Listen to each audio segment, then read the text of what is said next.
Good morning, everyone, and welcome to the 2019 Ebonite Fall Classic. I'm Mike Flanagan from InsideBowling.com, bringing you the coverage today of the Cashers round. It'll be a total of 6 games today.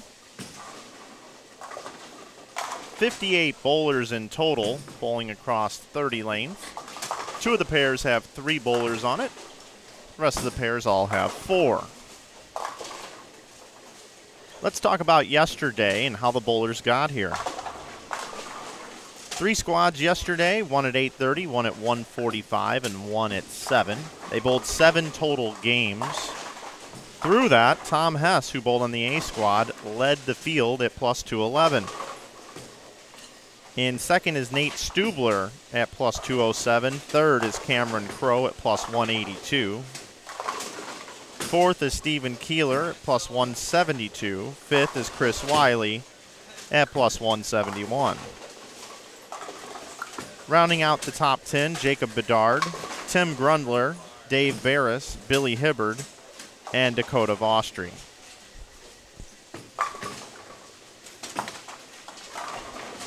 It took plus 22 to make it into the cut today for a total of 7 games.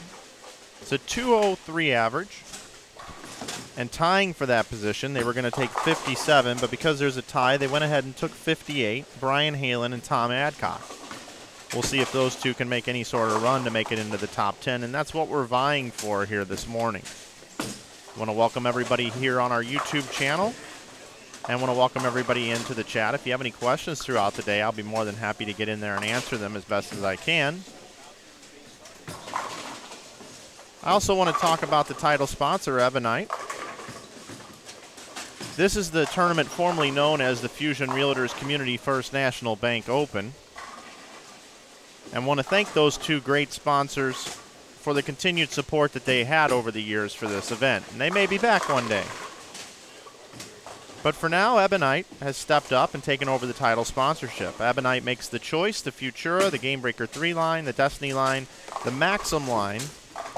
And they have basically just anything you need for your bowling game. So when you consider your next bowling ball purchase, hey, do us a favor, consider Ebonite, would you?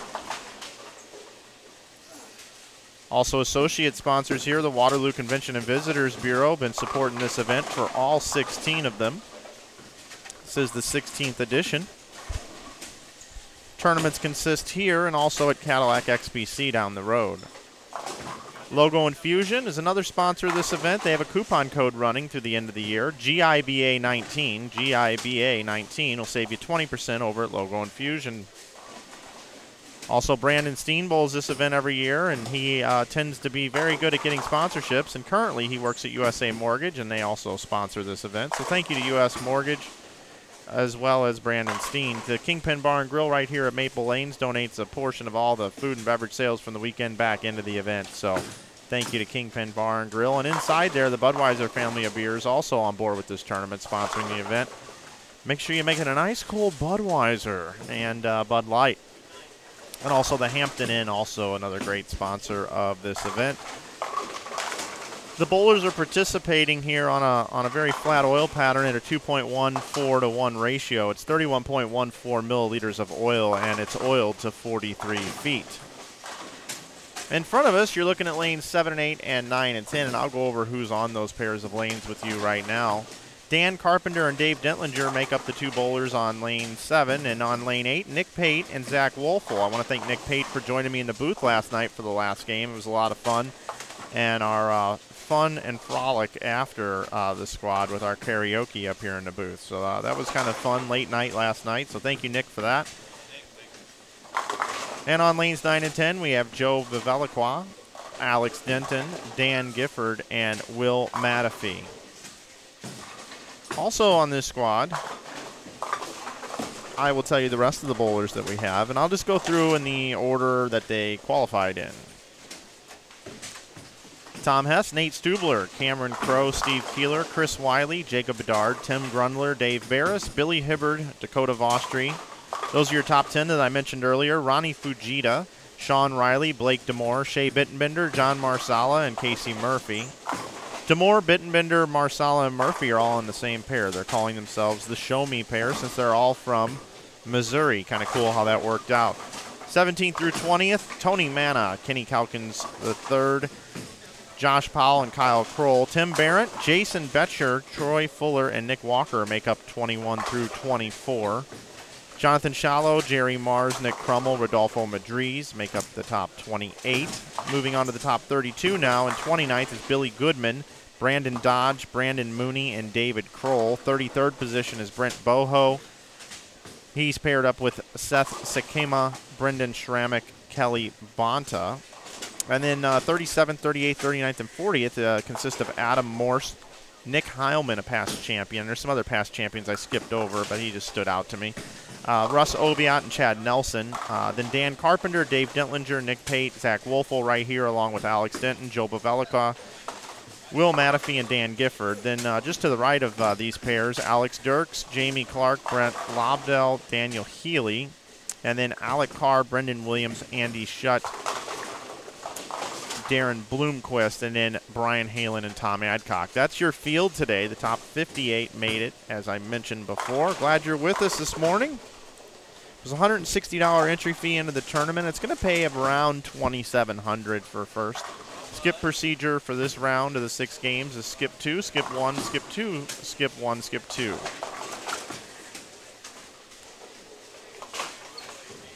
At this point in time, I will go in and check out the chat. Thank you, Robert, for your positive words of encouragement here. Thank you. Good morning to Mike Pate, Sue Hess, Fred McGee.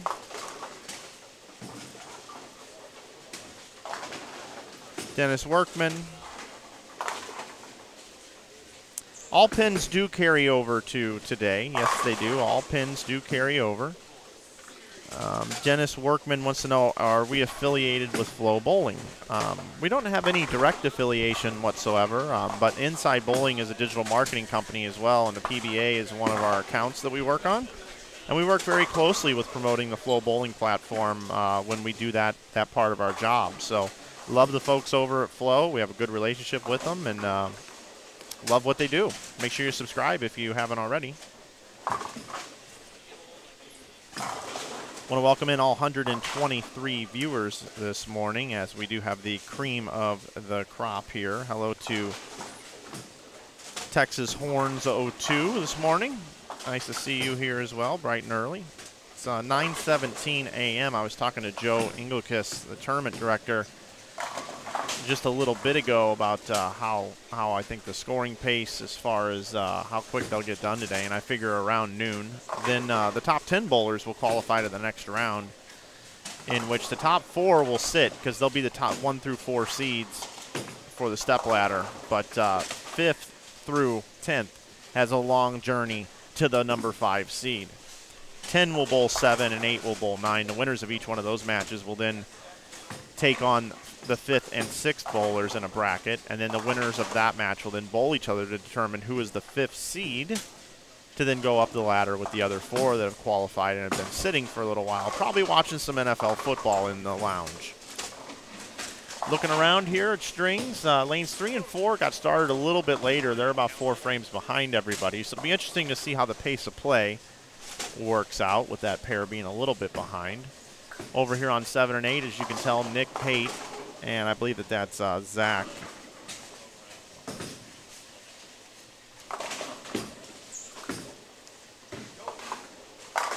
Yeah, Zach Wolfel.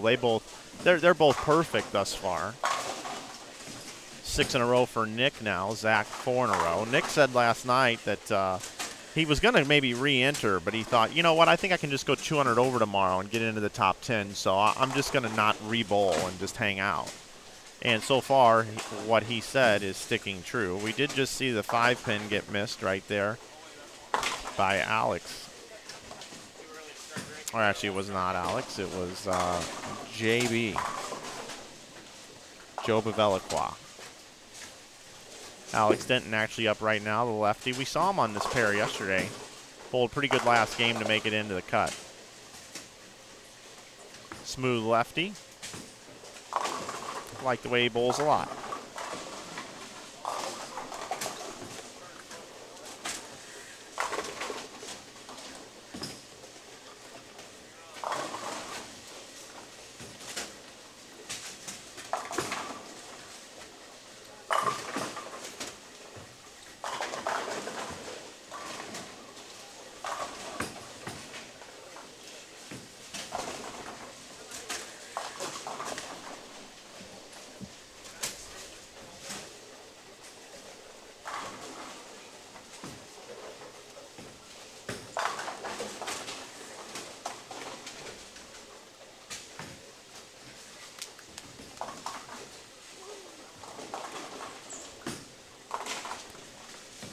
What do I think you're going to need to get to make the top 10 is a question in the chat. That's a good question. Let's take a look and try to dissect this a little bit. Currently right now, 10th position is 108 over. So I would think about 210 is safe, right? I would think 210 probably safe. But that number will probably be a little bit lower than that, I would imagine. I don't know. Let's just go 200. Let's just call it 200.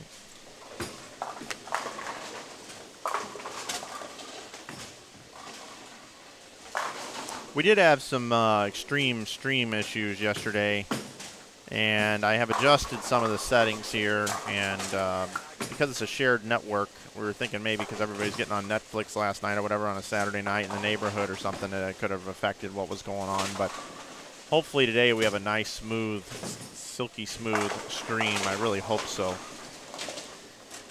We've got a really developing situation here on 7 and 8, though, with these guys with the front 6 apiece. Yeah, Dave Dentlinger just said, hey, we broke this pair down pretty good. Dentlinger with a possible 290 game as well. They really worked this pair well together, so it'll be interesting to see. And there will be no re-oil before the finals, so 7 and 8 will be in play in the bracket portion of this event. Have to see how that works out.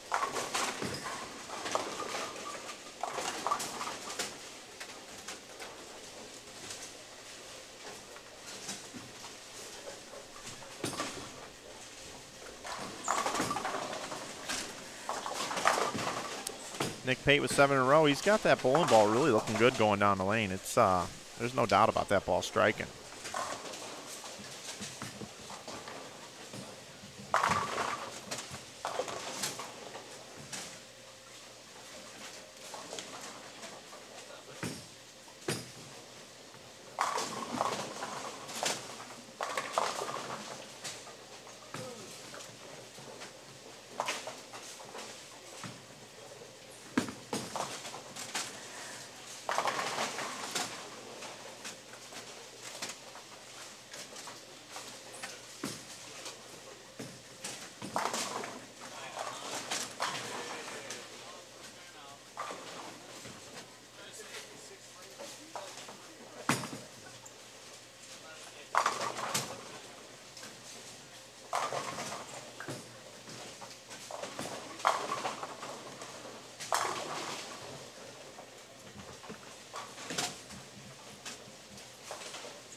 I left the booth for a minute just to do a quick walk through the bowling center, and I noticed that Troy Fuller has the first 5 in a row.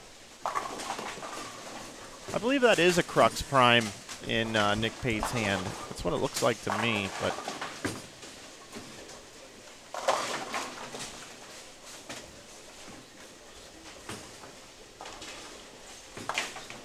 Dennis, this event is open to any type of bowler that wants to shoe up. $160 gets you in, and I think there's a membership fee for the Greater Iowa Bowling Association. If you want to find out more information, you can go to giba-bowling.com. They have other events besides these events that are on a little bit tougher patterns. These are more like their majors. We do one in September and one in February every year.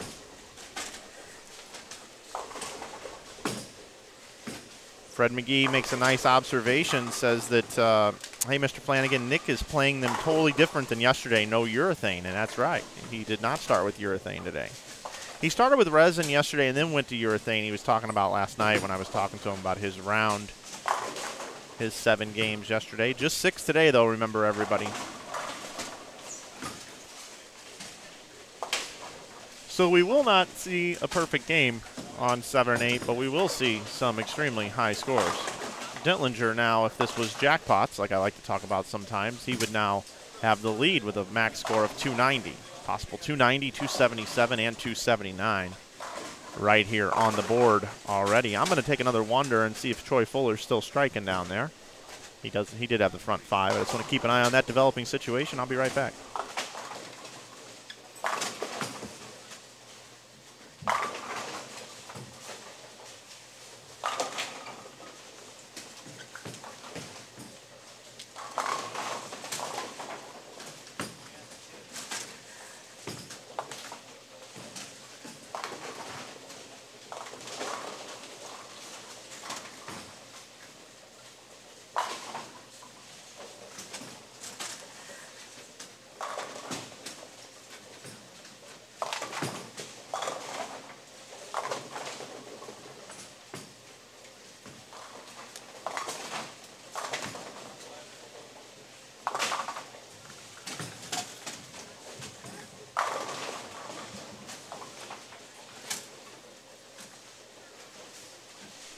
Troy Fuller has missed front 5 and then had an open. So there will be no 300 games this first game, this opening game. Well, I can't say that. Down on 3 and 4, they are a little bit behind. There is an opening turkey down there, so I should keep an eye on that one.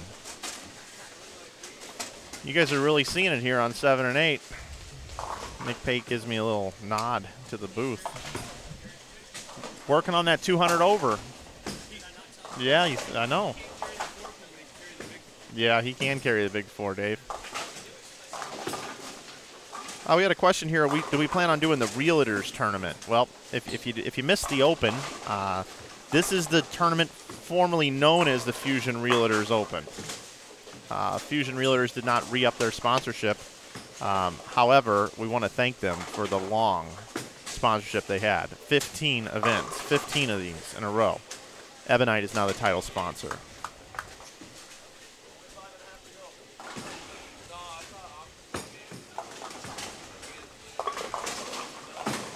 Yeah, if you want to bowl the February event, make sure you just go over to giba-bowling.com and they'll get you all set up. These events are in high demand, so make sure you check that out.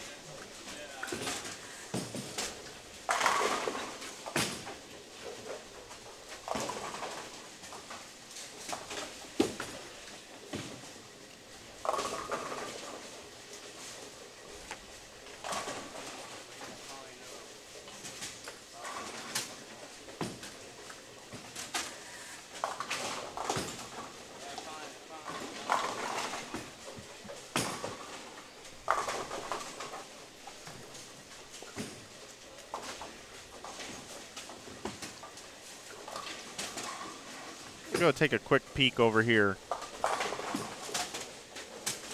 Brendan Williams on 13 and 14.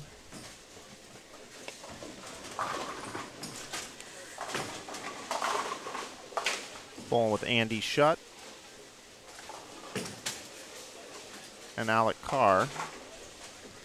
Andy Shutt's got a nice game going here. Still bowl 249. Andy's one of the good guys. I know Andy pretty well. I see him at Bowl Expo and stuff. Good dude. A lot of good bowlers in the field, a lot of nice people in the field as well. In my role that I have outside of streaming bowling tournaments, I do get to meet some of the people in the industry, and that's why I mentioned that about Andy. Always good to see Andy.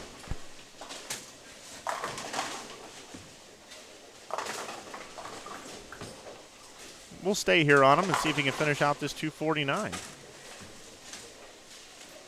This grouping here, 53rd, 54th, 55th coming in, 27 and 25 over. Remember, we're chasing about 200. We want to get to about the 200 number. Here's Andy. Another strike, I think. Yeah. From my angle, I wasn't sure if he got the 7 down or not, but he did.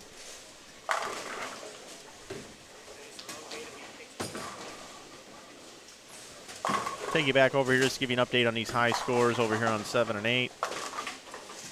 Nick Pate working on 279. Possible 253 for Zach Wolfel. Dave Dentlinger still working on the 290.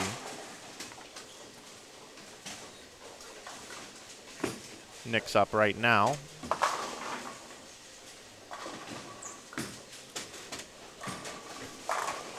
Still throwing strikes. Take it back over to 13 and 14. Reminds me kind of when golfer announcers. Let's take it over to 14. Well, shot here in the 10th frame has got a nice little lie here on his second shot.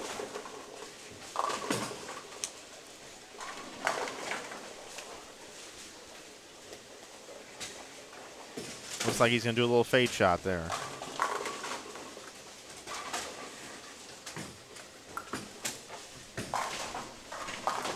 Can Nick Pate bowl 279? We're about to find out.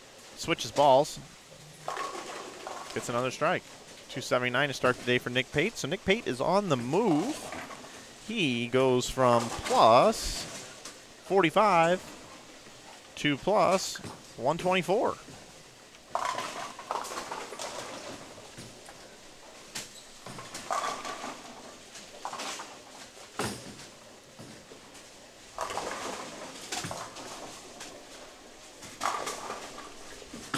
Dan Carpenter with a 199, a ho-hum 199. Bunch of strikes. Going to be low on the pair considerably. Still not a bad start. Zach Wolfel came in at plus 42. He's going to be in the 230s at least. Nah, probably 230s, yeah. Dave Dentlinger can bowl 290. Dave came in plus 50. So he can get himself to plus 140 with 3 in the 10th. Dentlinger, no stranger to the finals here. But he was a stranger to the head pin on that one. I don't know what happened there, Dave. A little bit right at target, looks like. Still a heck of a start. Good game.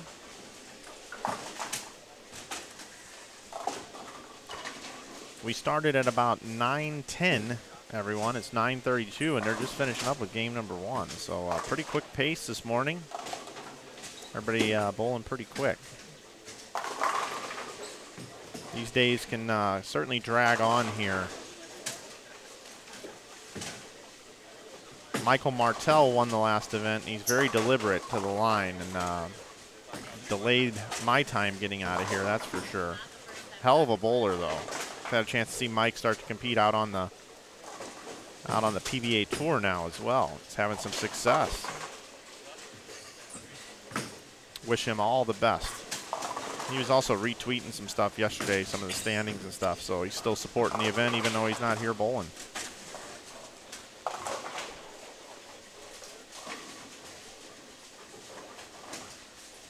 I just realized I say bowling. I should probably put the G on the end of it. Bowling.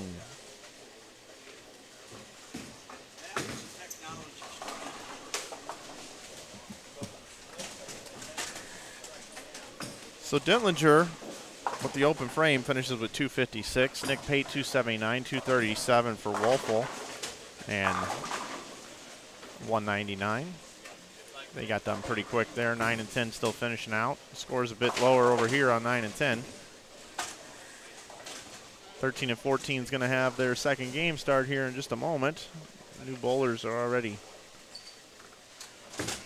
coming in. Once again, the skip procedure is skip 2, skip 1, skip 2, skip 1, skip 2.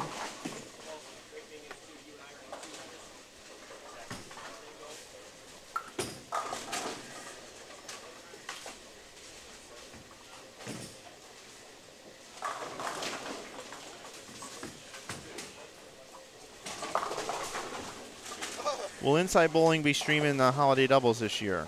I'm interested in bringing 4 teams. Well, a couple things about that statement. One is, yes, we will be. And number 2, if you're interested in bringing 4 teams, the tournament's already been sold out.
I missed 5 pin on live stream.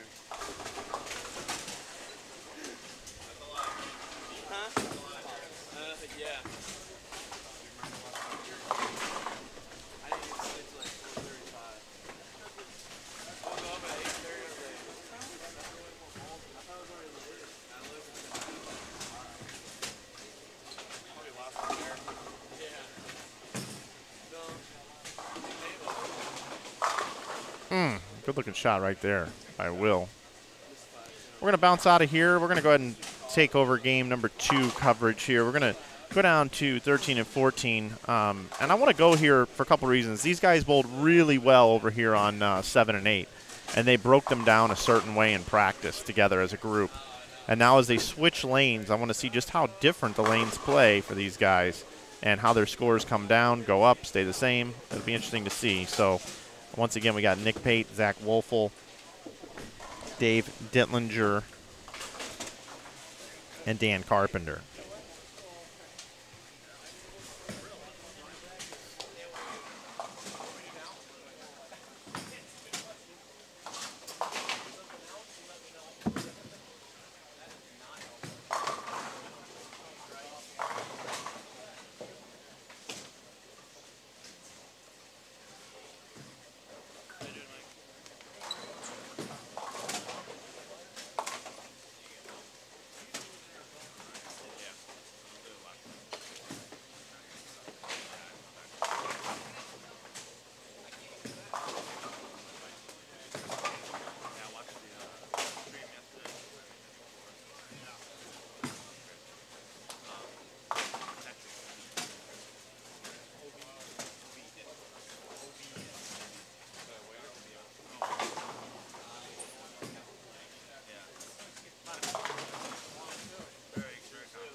So interesting how these guys move over to this pair and not one strike.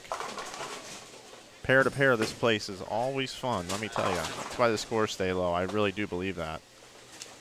It's all about who you follow and what's going on in the lane pattern. Nick didn't like that one. Some sort of approach issue, but he ran over the rack for a strike.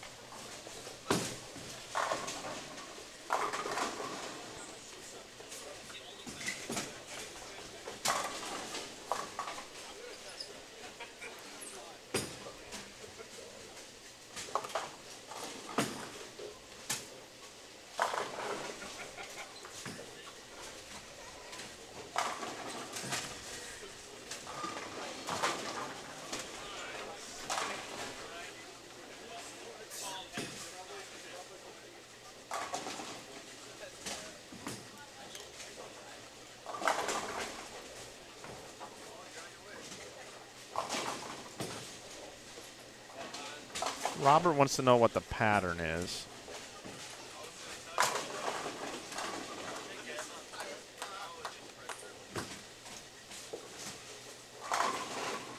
We'll see what happens. I can actually help you with that.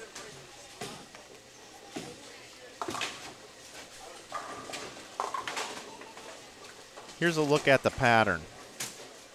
You can see right there that it's 43 feet in length, 31.14 ratio, 2.14 to 1 ratio, I should say, 31.14 milliliters of oil on the lane. That's what I intended to say.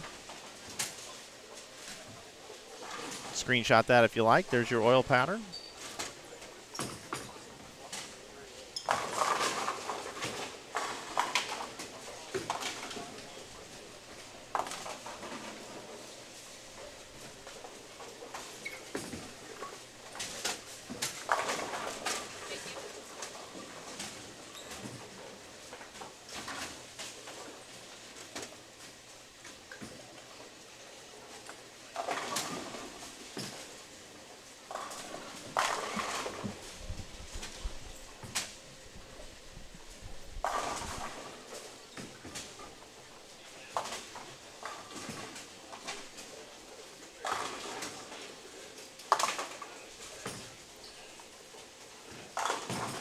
I was just talking with Russ Oviatt,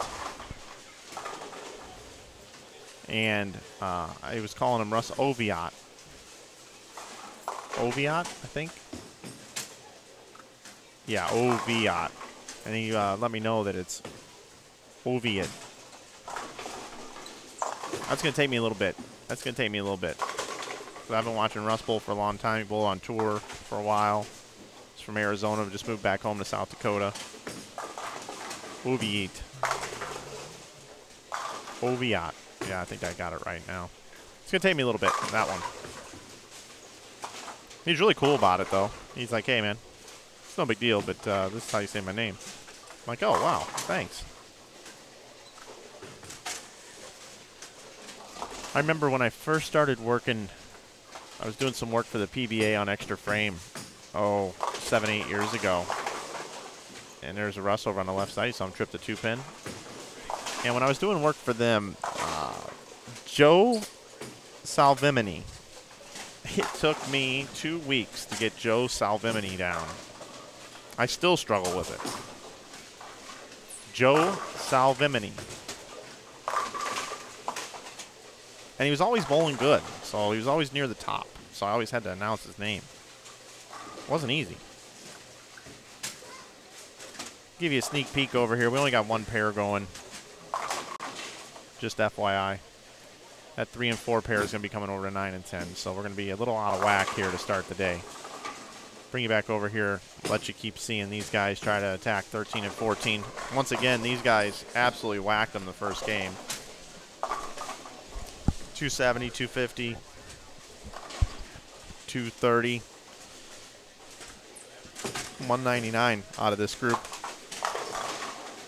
Nick doesn't like the approach. There's something going on with the approach.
We do have more players over here on 9 and 10 now.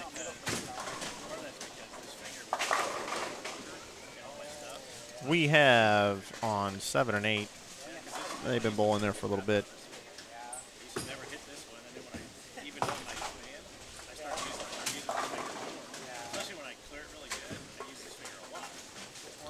We've got David Kroll, Brandon Mooney, along with Brandon Dodge and Billy Goodman.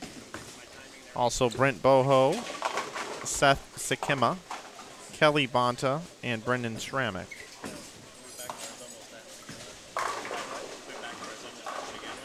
Not quite. I just feel like a board run. I'm one or two. This is about too much. So then I kind of keep up.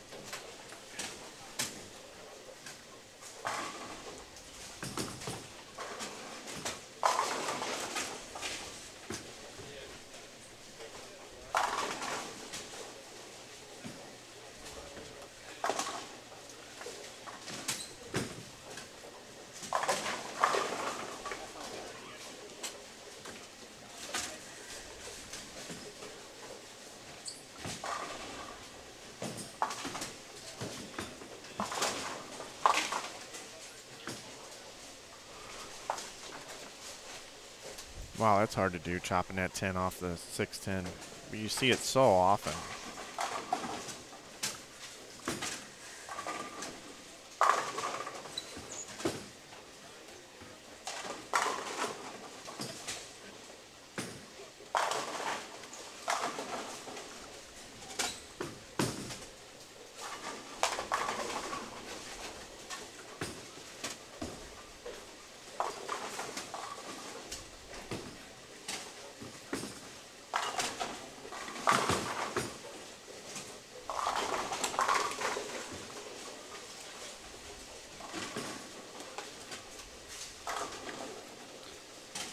Fred asks, will you or Inside Bowling come to the East Coast? Would like to do one of these events, but too far. I live in Pittsburgh. You know, we don't really sign up for more events these days unless it's absolutely the right thing to do. So I don't know if we would ever get that far east. It would be nice to do that.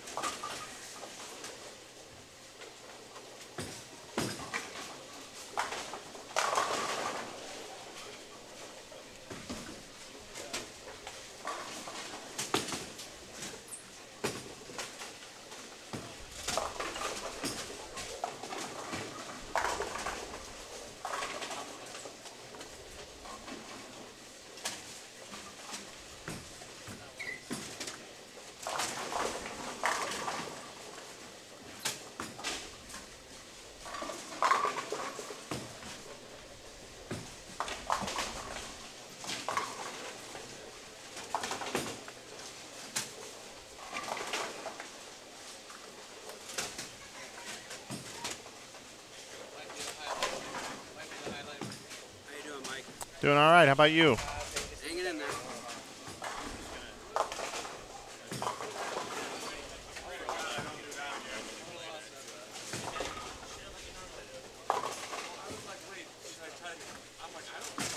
I answered you, Fred, but I think we were down at the time. Don't really have much reason to get east. Somebody would have to have a pretty big event and want to pay us to come out and do it. Have to make a lot of sense time of the year and stuff like that. But if we ever do, man, hope I get to meet you.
That's near dried up. Not mine, Brandon. I know. Thanks.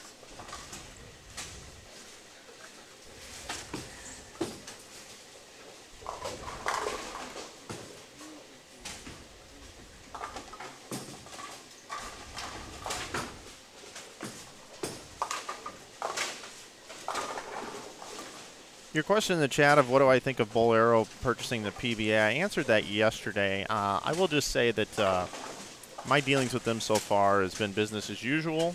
Most of the staff have been retained, but they have deeper pockets. The PBA was being operated before at a break-even with no additional funds coming in from ownership group. And I believe Bull Arrow is going to, I don't know this for sure, but I believe they're going to put some money in or not be as scared to lose money in that entity to help promote bowling and get more people to their bowling centers. So time will tell. Looking forward to it. I see the glass half full on this one. And look forward to enjoying and digesting it all with all of you as it unfolds. I do know that, you know, business as usual for the upcoming year in the schedule. They're keeping everything the same, which makes a lot of sense. I mean, they have contracts in place and everything else. So the players are supporting it, so that's good. Tom Clark still involved as the commissioner. He can just focus on being the commissioner now and not the CEO, which is probably a good thing.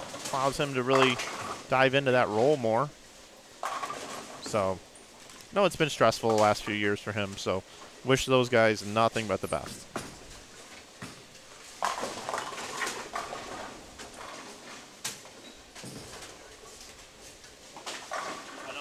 worry about it.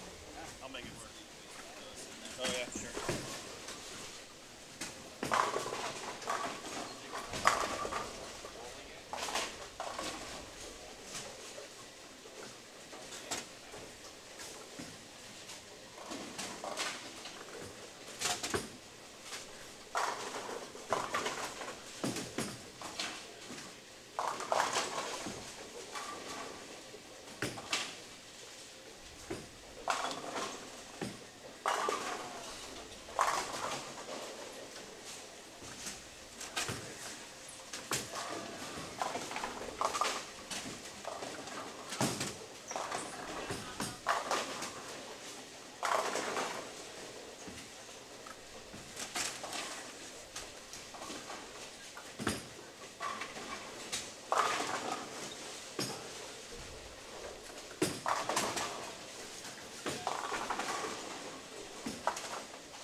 Nick Pate just packing them today. Just packing them in. 279 the first game.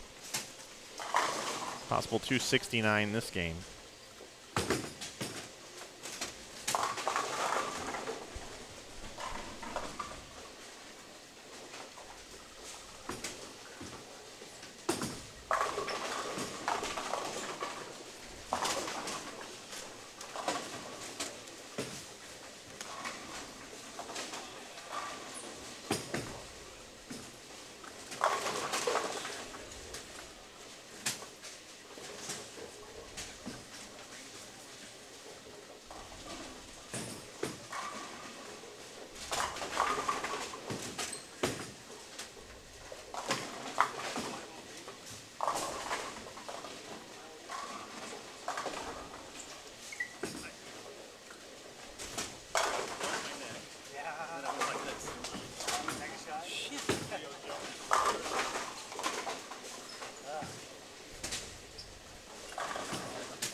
I'm going to take a look-see around and see if there's any really high scores I can report back to you guys. I'll be right back.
Biggest score in the bowling center as I walk down to the right of this place, 280 for Tom Hess through 8 frames. So you can still get 280. He was your tournament leader coming in. I am working on getting scores after game number 1 for you guys.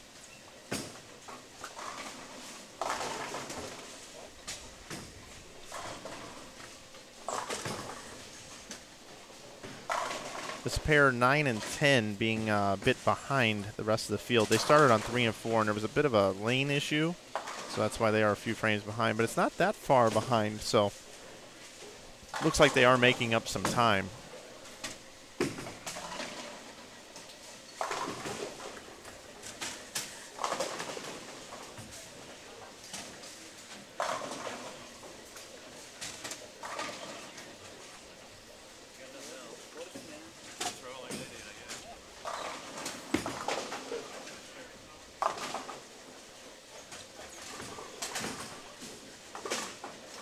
Take it back over to 13 and 14. Dave Dittlinger, 87 in the 7th. And remember, he bowled 250 the first game. He's got a double working now, but change of pace here for Dave. But Nick Pate really finding his way through the house now. 279, possible 269 here, up in the 10th frame. Nick Pate, man on a move. Last night he said in this booth, he thinks he could go 200 over today, and he's going to get to about 150 of it in 2 games with 4 to play. It's pretty good. Ball change on a fill again. Both ball changes were different balls from the fill, both for strikes. So Nick is absolutely on fire right now. Congratulations to Nick, figuring it out, making a move this morning. Head back over 7 and 8, 9 and 10. Glad you're with us here at the Ebonite Fall Classic. I'm Mike Flanagan from InsideBowling.com. We will have coverage today also after this round. We'll be back, I said about noon, but it's more like 12:15 probably, with the bracket play and then the step ladder. Should finish about 3:30 today.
Brent Boho trying to put together a big game here.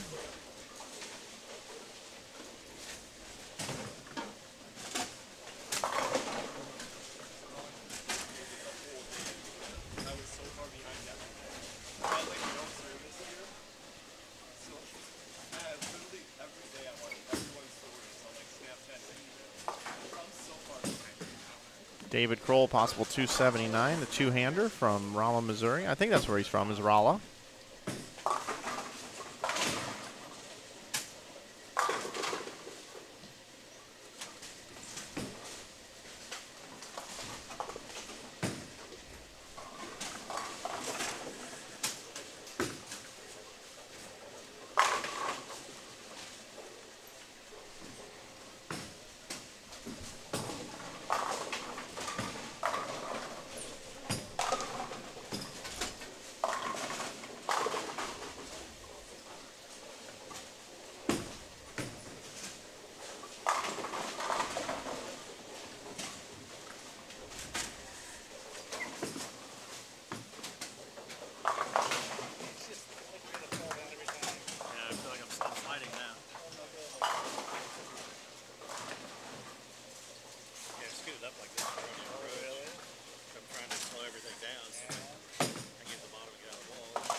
Brent Boho now with 4 in a row.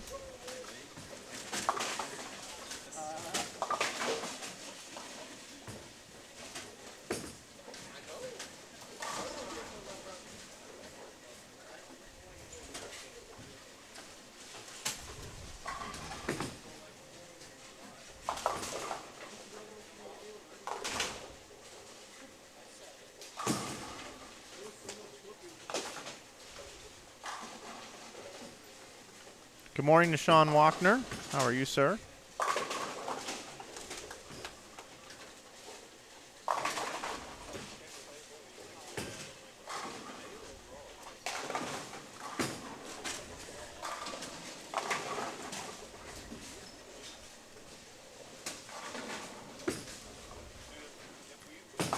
All right, big cover there for Mr. Kroll. Still bowl 256.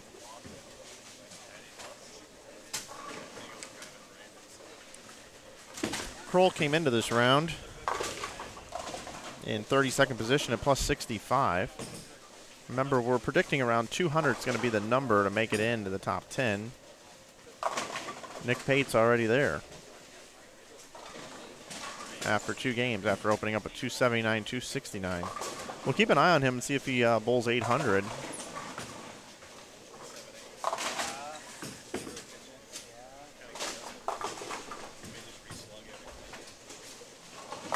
Nice game for Kroll, 253. The only pair we have bowling is 9 and 10 in front of us. 13 and 14 is nobody's there yet. I think it'll be the Boho crew right here. We'll go back over there.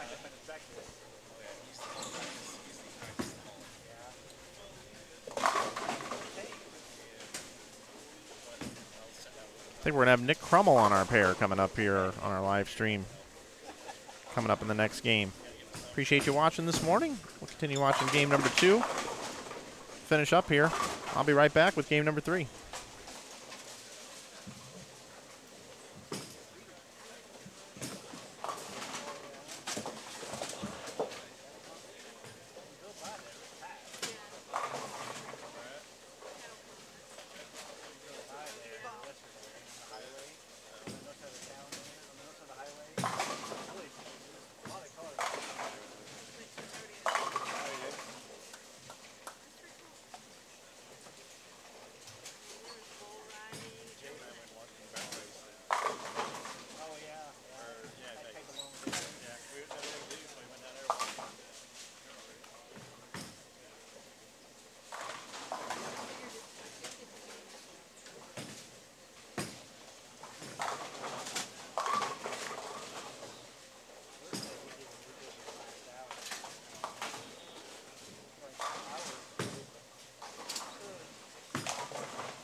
Brent Boho finishes with 268.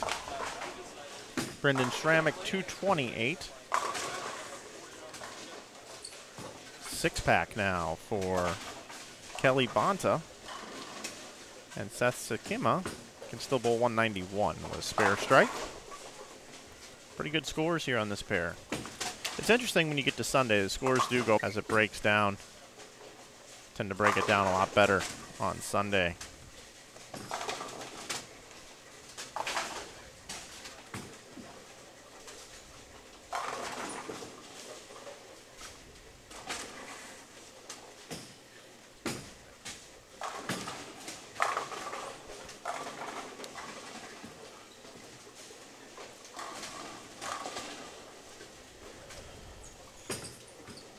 Yeah, we've got two-time champions in the field today. We've got Casey Murphy and Tom Hess have both won twice.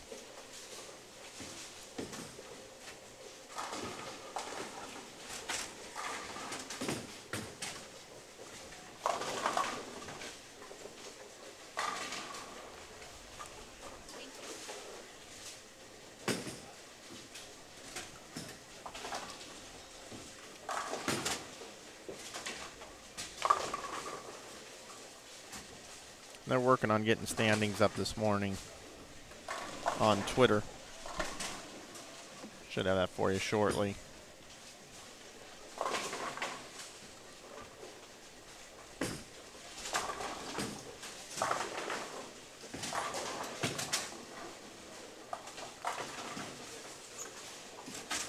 Pretty good pace this morning. 2 games in the bag across the whole house. About 30 minutes a game. Now I'll move into game number 3. Everybody should start at about the same time. Looks like we're going to have, let's see who we're going to have. We're going to have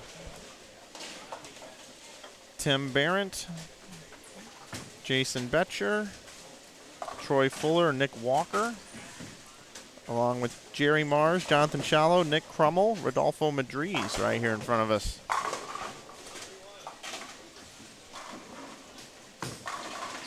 Pretty good group.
Okay, everybody.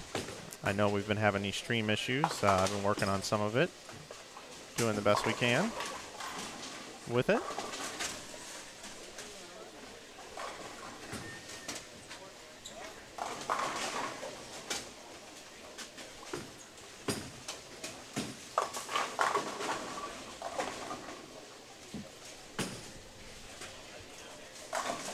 We figured it out. We have a latency problem here on our end with the internet.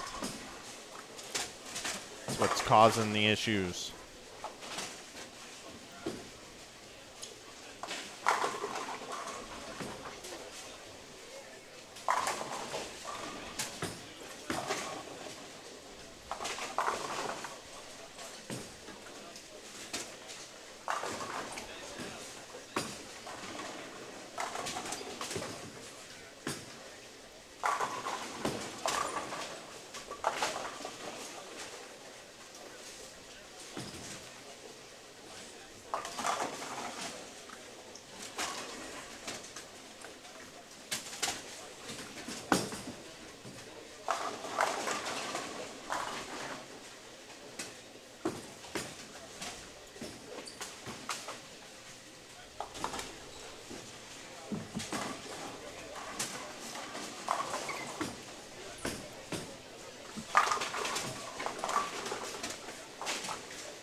well along here in game number 3. Troy Fuller now with a double, 69-6. That's unusual for Troy. Tim Barrett, I think he might have, I put him at like 25% to pick this. Ooh, sent a pin over there. Jerry Mars, also struggling a little bit. Nick Crummell, though, not having any problems in bowl 279. It's interesting how these PBA guys show up in the morning and really turn it on. Tom Hess, bowl 278 the last game. I'm not sure what he had the game before, but he's working on 280 in the second game. Tom's looking to get ahead and run away.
Crummell converts the 2-pin. Still bowl 258.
Crummel with 247.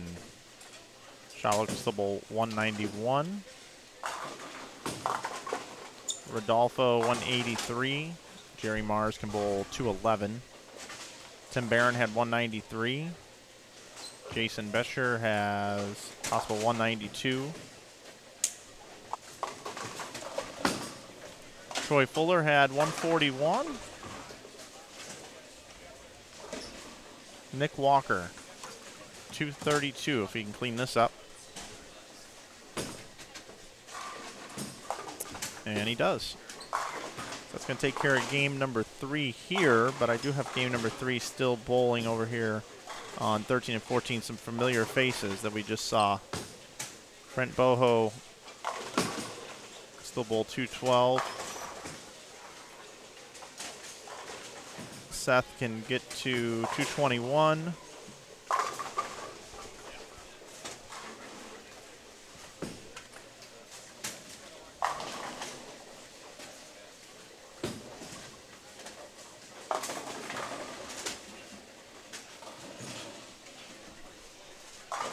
Kelly Bonta can we get to 178, and Brendan Schrammick 225. Finish up game 3 here.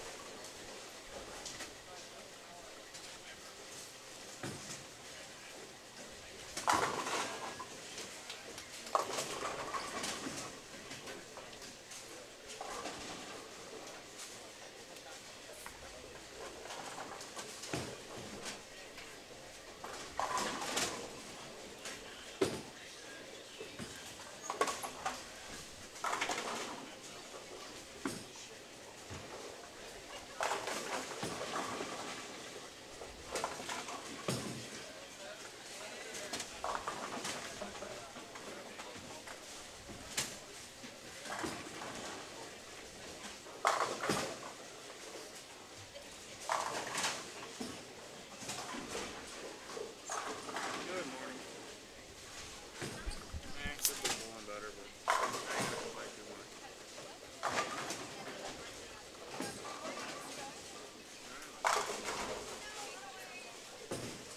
Bounce out of here, and we'll turn it over to game number 4 here. We have 4 new players in. We got Dakota Vostri.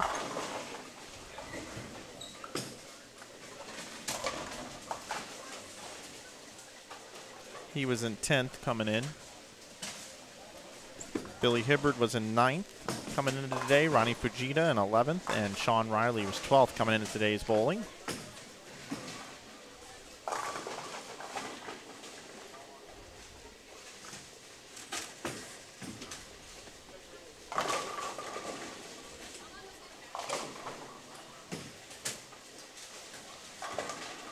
Round 2 standings after 2 are up on our Twitter feed if you want to go check that out. Tom Hess leads at plus 323.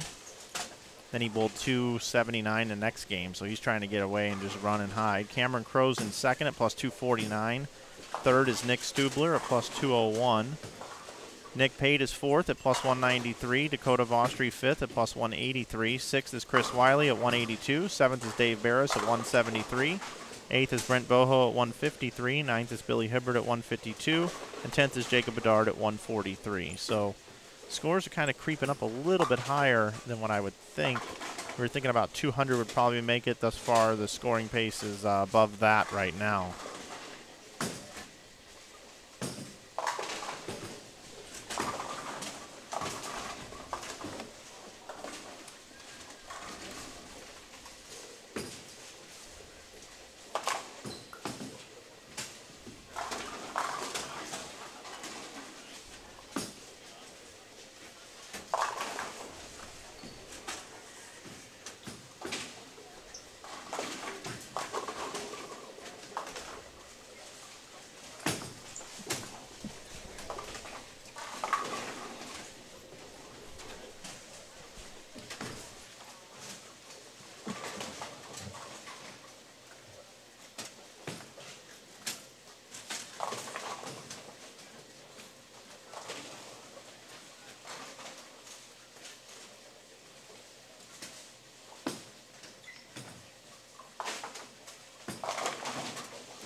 So we just did a hard reset on all the router stuff here.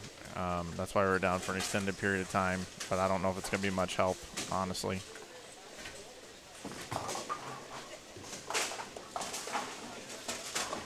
We do have the show me pair here on lanes 9 and 10. We have Casey Murphy, Shea Bittenbender, Blake Demore, and John Marsala for you.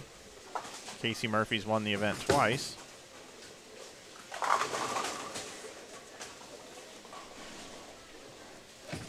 Casey came into today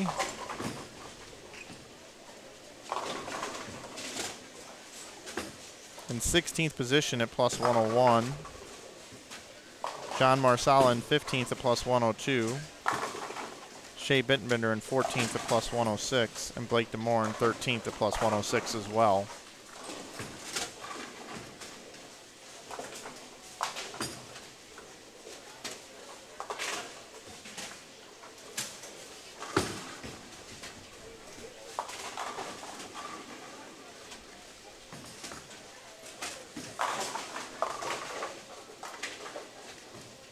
After 2 games today, it looks like Bittenbender is right around even.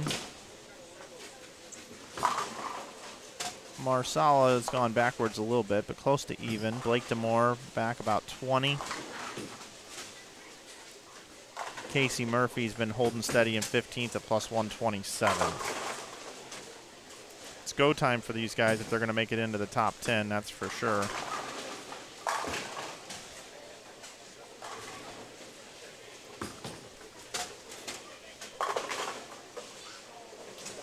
Yeah, you pretty much summed it up there, Mike Pate. Tom Hess is separating himself from the field, and Nick Pate's making a huge run. Absolutely right.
Tom Hess made the flip down to the low end here. We'll have him in the next game.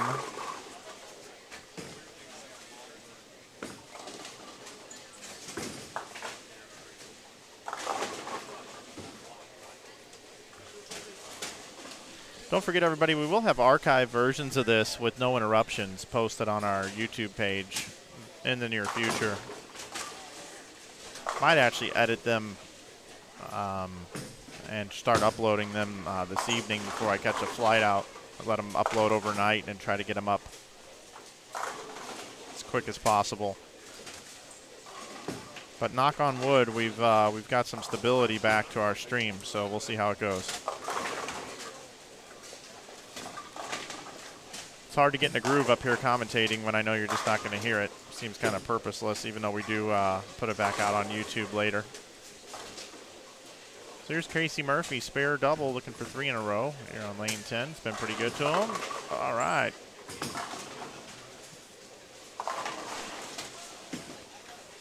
Knocking him down.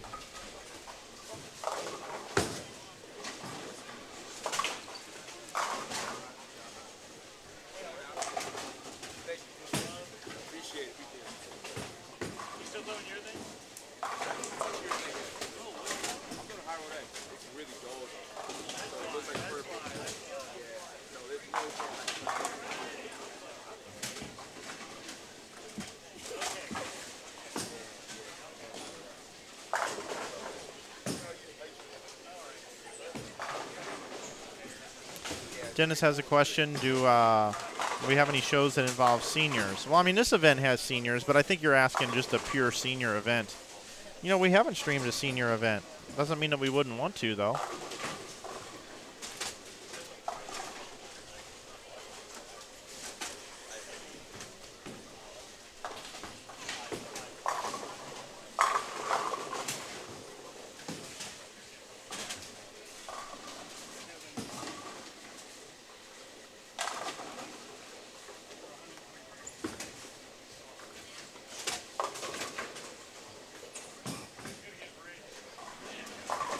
We got standings after game number 3. And it looks like Tom Hess plus 401. Second, Cameron Crow plus 317. Third is Chris Wiley at plus 212. Fourth is Nate Stubler at plus 211. Fifth is Dave Barris at plus 210. Sixth is Billy Hibbert at plus 185. Seventh, Nick Crummel at plus 178. Dakota Vostri is 8th at plus 165. Ninth is Brent Boho at 164. And Nick Pates in 10th at plus 154. He must not have had a very good third game.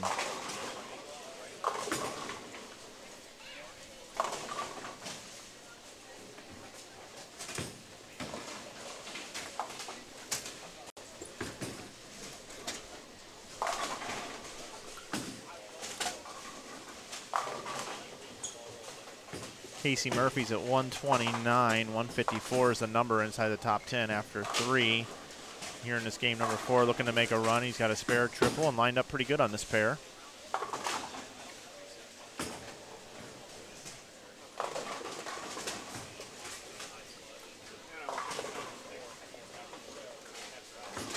Ronnie Fujita over there finds himself in 22nd at plus 110. We are pacing for about 200 over to be the number. Close to 200 over, give or take 10 or 15.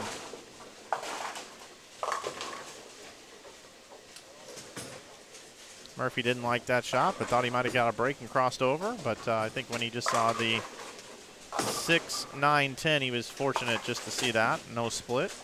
He'll take it.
Scoring pace has slowed a little bit. We do have lanes 13 and 14 also for you. And I think I'm going to take you over there now because we got some scores being shot here.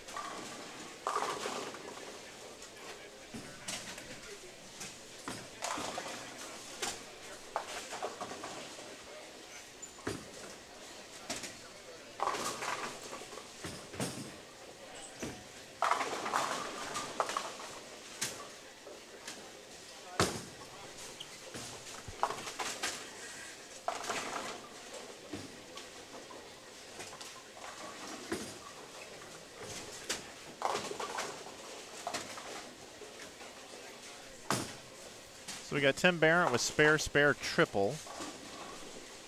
Jason Bescher struggling a little bit here, just beneath him. Troy Fuller going at a 190 pace. But Nick Walker has the first 5. Now Tim has a 4-bagger. Let's see how Nick Walker and Tim are doing coming into this game number 4. Tim Barrett is in 21st at 113.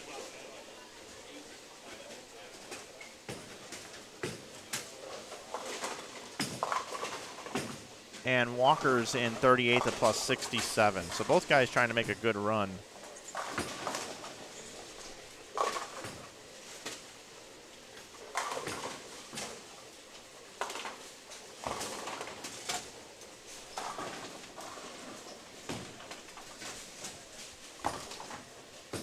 Standings are available over at twitter.com/inside bowling if you'd like to take a look.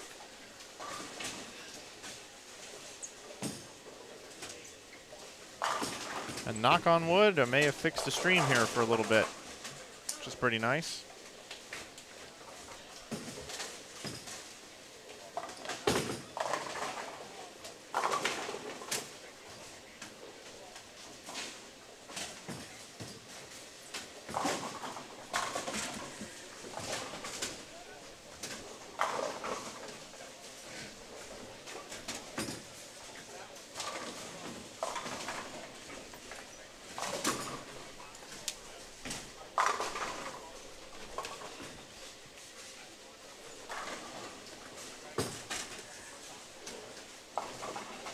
And Nick Walker's string comes to an end.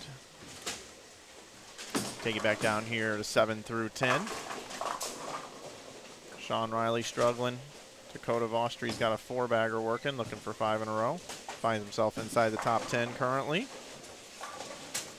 Casey Murphy still looking to make a move. Got that one wider, but still comes in high on that lane 9. Cannot project it far enough to the right. Vostry now with 5 in a row. Playing the deep inside angle.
John Marsal with a good shot on 10.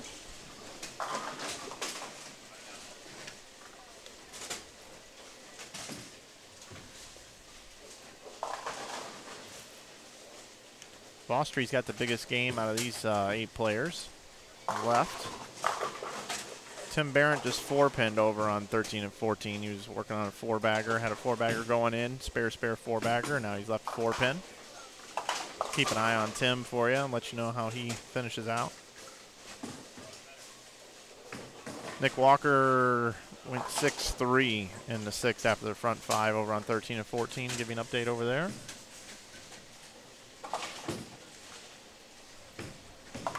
Looks like Tom Hess had 209 down on the end pair, making the move.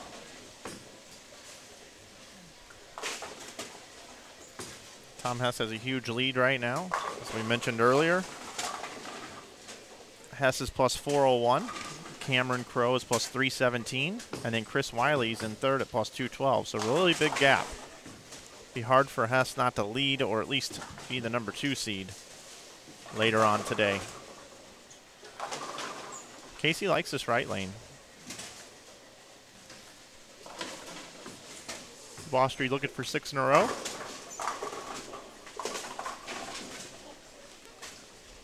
He's got it.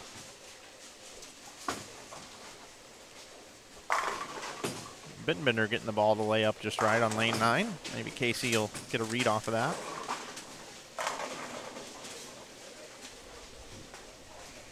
Glad you're with us. Looks like I can maybe get back in a little bit of a groove here, hopefully. Appreciate everybody watching this morning with us. Hello, Brad and Kyle in the chat. How's it going, guys? You guys got here just in time.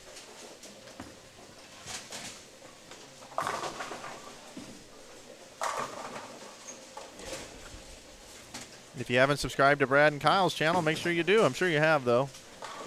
I need them to give us a shout out. If you haven't subscribed to Inside Bowling, make sure you do, because they went flying by us. Flying by in a hurry. Well, it wasn't 15 mile an hour drive by. It was like 70.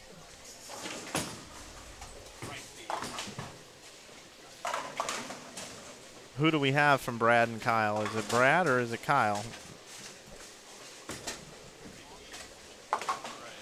No, Brad bowled a regional this weekend. I did not see how he did.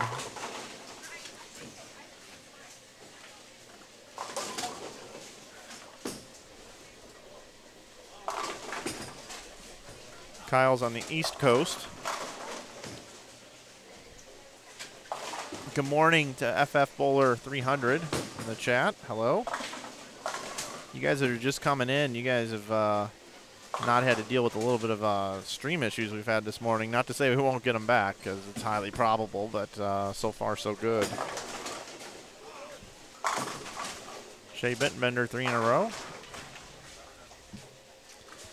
Who do I think it is watching bowling today?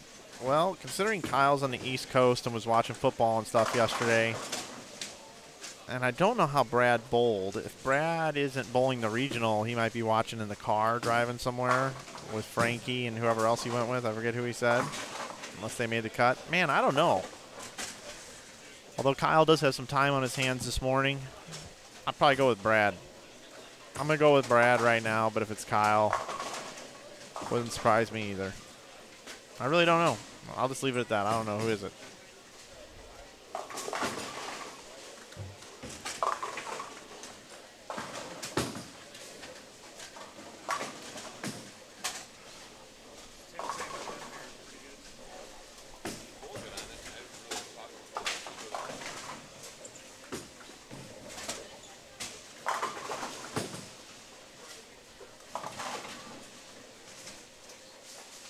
Tim Barrett still has 258 left. They're about a frame behind these two pairs. So we'll stay here and we'll get his 10th frame for you, hopefully, over on 13 and 14.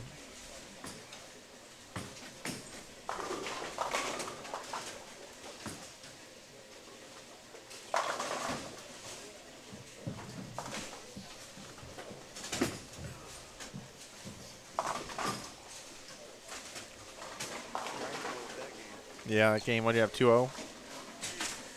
Where you go next? We'll have Tom Hess up on the next game. And then also the last game. He'll be on 13 and 14. So the last two games, we'll have our tournament leader.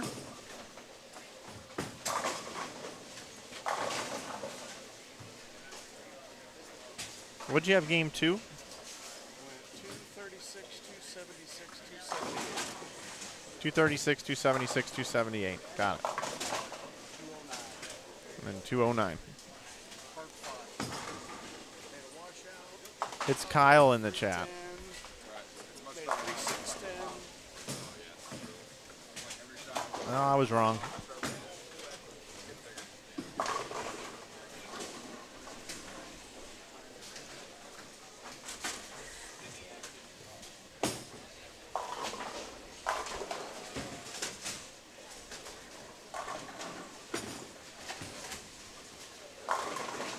Kyle, you should have been here, buddy. I know you needed some time off. I don't blame you. But would have been cool to have you here. Would have made for a nice vlog, buddy. Nice vlog. Yavimite Fall Classic here. Just in time to watch the Missouri pair here. They're just finishing up. Dakota Vostri's going to bowl 236. Blake DeMore, 198. John Marsala 201. Casey Murphy can still get to 215. 204 now, max score. And Bittenbinder can bowl 225.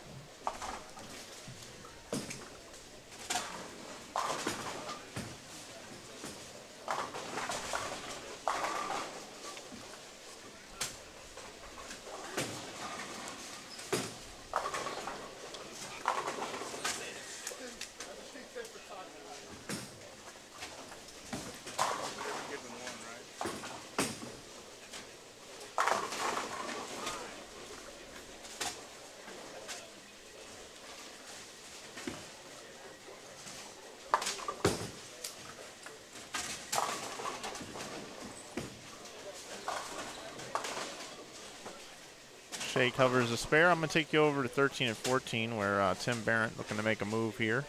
Still can get to 238. Bowled a really nice game. Back-to-back games, actually. Trying to get himself into contention here. We're thinking about 200 is going to be the number.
.227 for Barrett.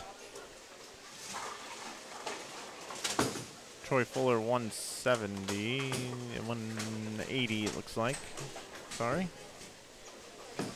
181 for Fuller.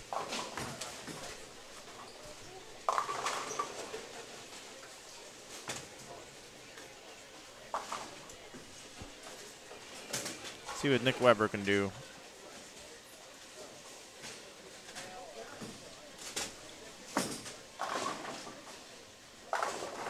We do have new bowlers on 7 through 10, including our leaders.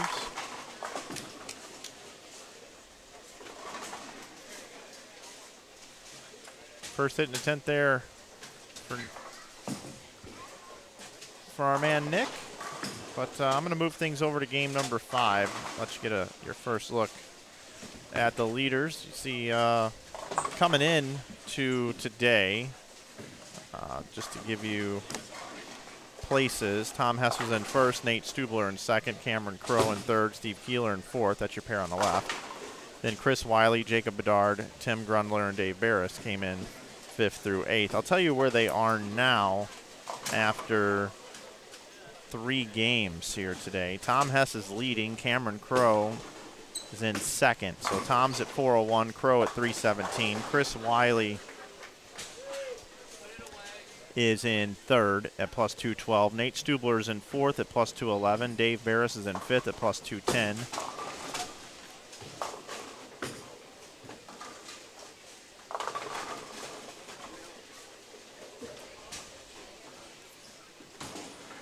Steve Keeler has fallen to 16th. Jacob Bedard has fallen to 11th. Tim Grundler has fallen to 13th. So it gives you an idea of where everybody is here in the standings.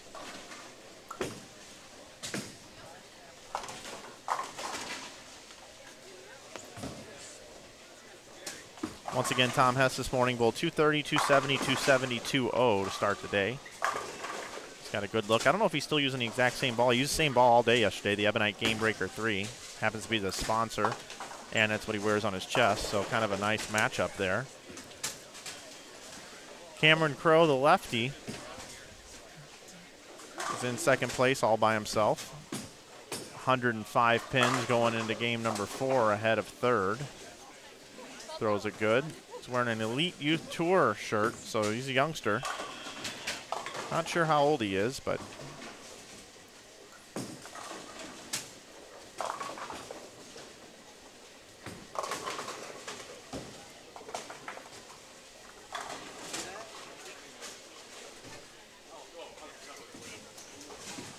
hello to Eddie Bird, the Birdman, flying high. Would like to see you come up and bowl this. I think he bowled once, maybe twice, if it rings a bell. Came up a couple times. Nice to see you here, man.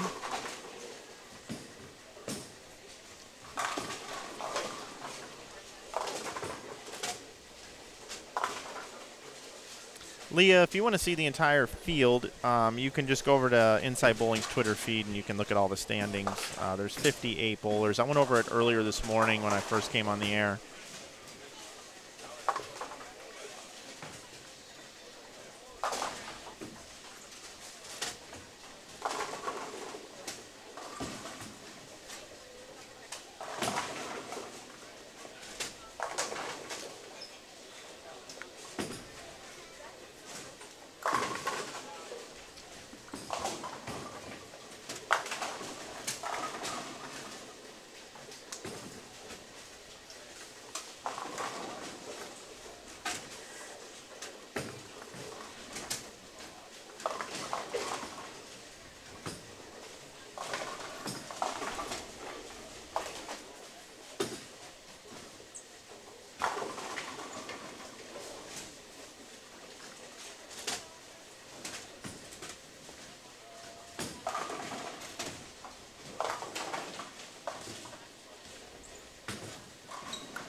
How far out of 10th is Tim Grundler is asking.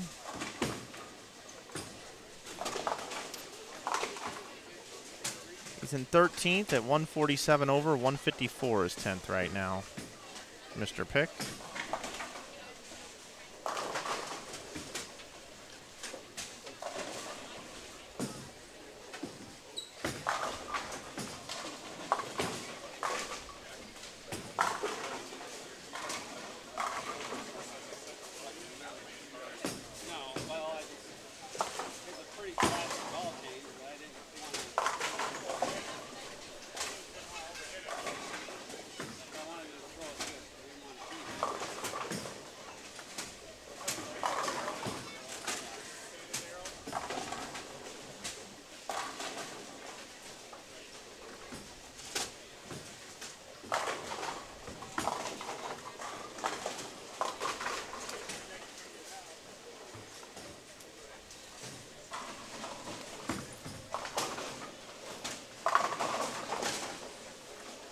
Grundler got quite the variety here. Open, spare, strike.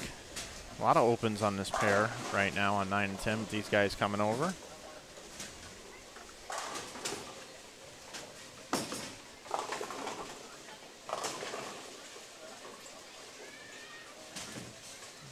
Steve Keeler throwing the Tactics Hybrid now. He was throwing the Paradox yesterday as well, those two balls.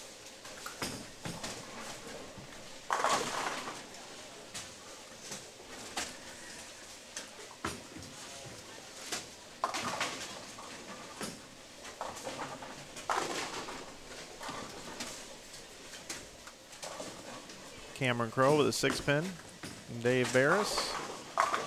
He couldn't carry a 10-pin on this pair yesterday. Really struggled on it. Ball 190. I remember that game almost specifically what happened. I do have 13 and 14 for you. It's the Missouri pair. It's got Shea Bittenbender, Blake Demore, Casey Murphy, and John Marsala. I'll give you some looks over there as well.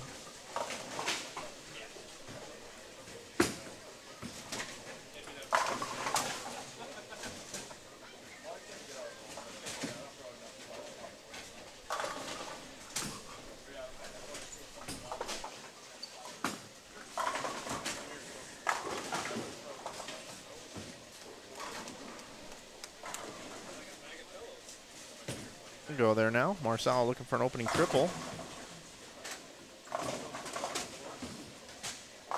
Double dribbled it a bit. Hydroplaned on him, it looked like.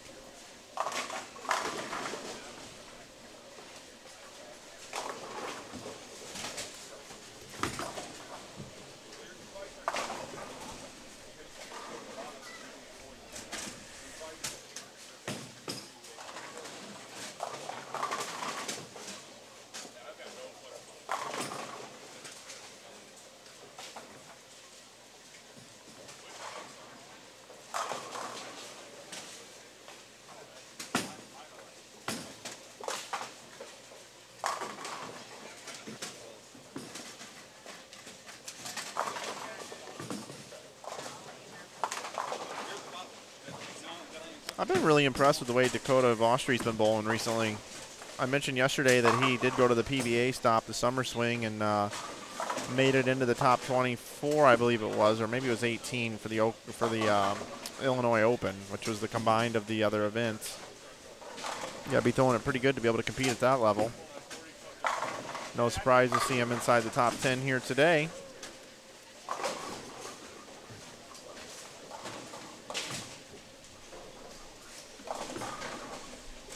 This is a layup compared to that for him.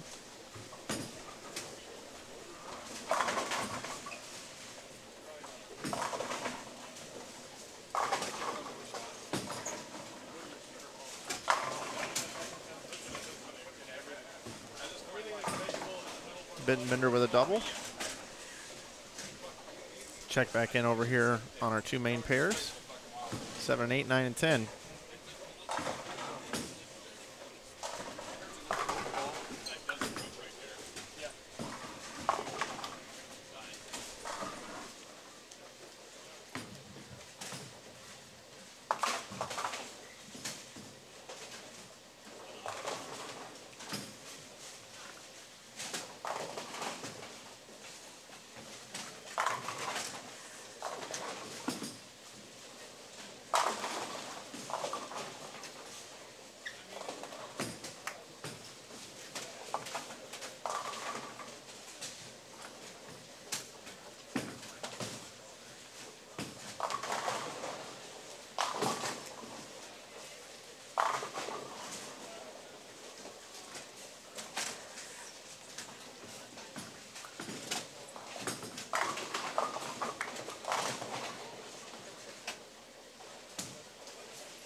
finish after 6 games. That's all.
Got standings up after 4, everybody. Have those for you here. They are over on our Twitter feed on Inside Bowling.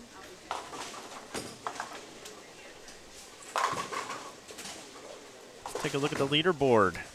Leading is Tom Hess at plus 410. Closing the gap a little bit is Cameron Crowe, plus 341. Chris Wiley in third at plus 217. Fourth is Dave Barris at 207. Dakota Vostri in fifth at plus 201. Sixth is Nate Stubler at plus 183. Seventh is Dave Dentlinger at plus 181, jumping up there. Billy Hibbard is in eighth at plus 178. Brandon Mooney now in ninth at plus 174. Nick Pate hanging out in 10th at plus 168. And there's a three-way tie with Brent Boho and Jacob Bedard. Steve Keeler's just 1 pin behind, and Nick Krummel's just 2 pins behind. 14 pins behind is David Kroll. So it's really, really tight right now. Tim Barrett plus 138. Murphy plus 133. All right there in the hunt. Marçal a little further back at plus 105. Bittenbender at only plus 78 right now. So give you a little rundown of what's going on. Take it back over to our leaders, many of the players that I just mentioned.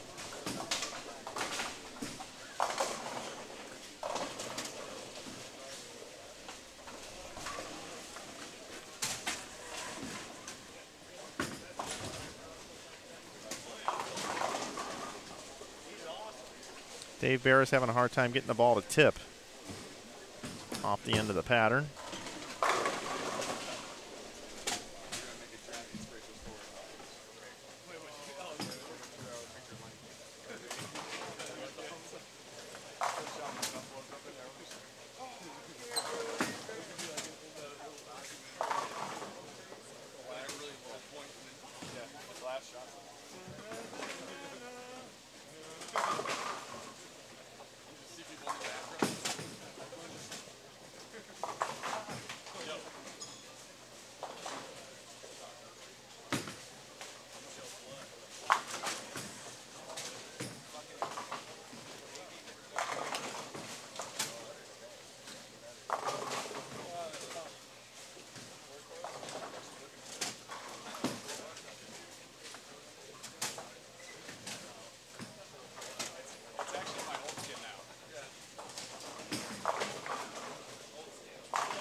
Tom Hess got a nice little fallback going today. He's had it going all tournament. GB3 black blue.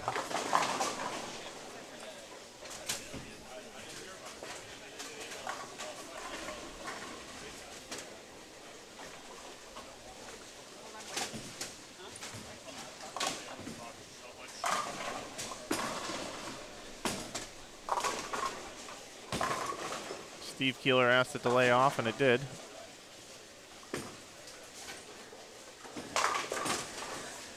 Grundler with a double now.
Vostri to the right side of your screen just left an 8-pin.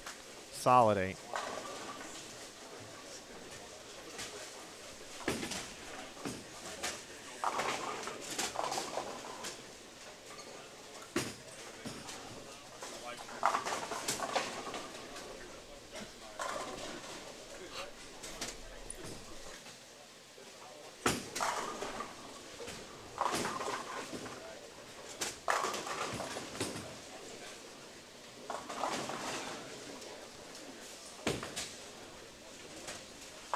Hess can still bowl 249.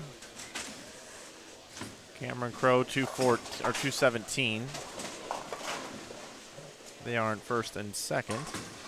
Hess, once again, just a reminder, he is 410 over, 341 for Cameron Crowe in second, 217 over his third, Chris Wiley.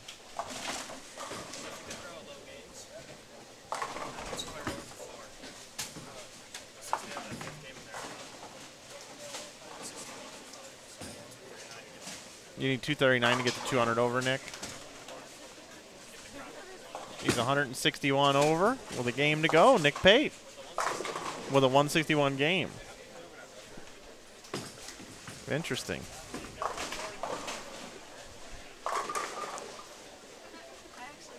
Yeah, about 12:15 will be the time that we're done. We'll probably start streaming about 12:30 on that next squad, on that top 10.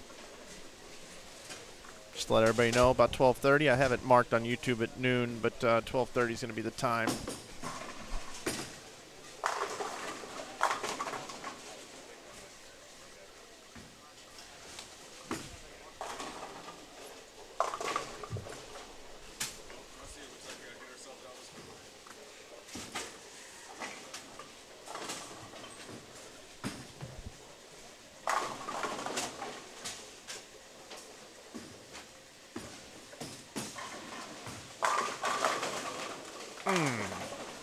I thought for sure he was going to get that Bird Dog Messenger over there. Cameron Crowe. The bowl 197. Tom Hess looking to extend his lead. Can bowl 249 with a game to play. We'll have the leaders on lanes 13 and 14 coming up in the next game.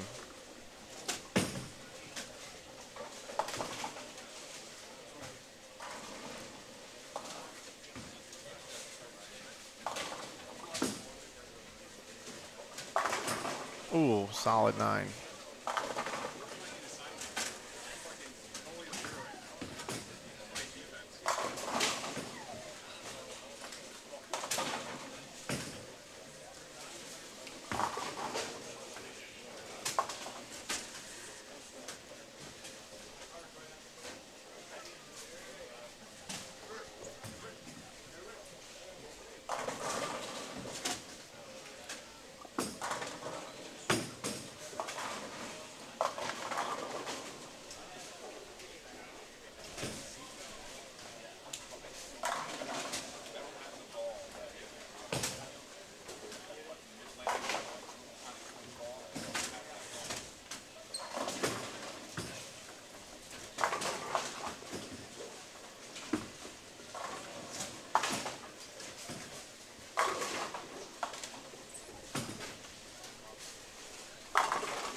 197 for Crow.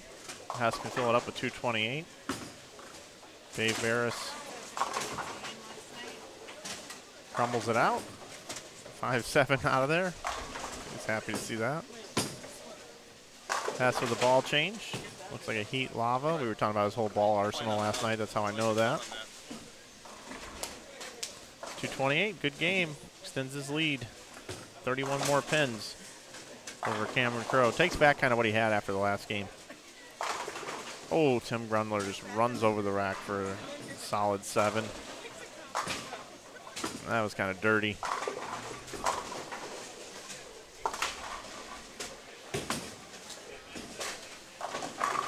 Steve Keeler with a strike and still bowl 256. Be a nice game for Steve. That would get him up there. Steve has not had a very good day today. Steve Keeler right now sits in 13th plus 167. So yeah, 250 would probably put him in there. It's going to be tight. It's getting there. 200 over, probably going to be the number. Maybe a little bit more even. Guys keep bowling big games.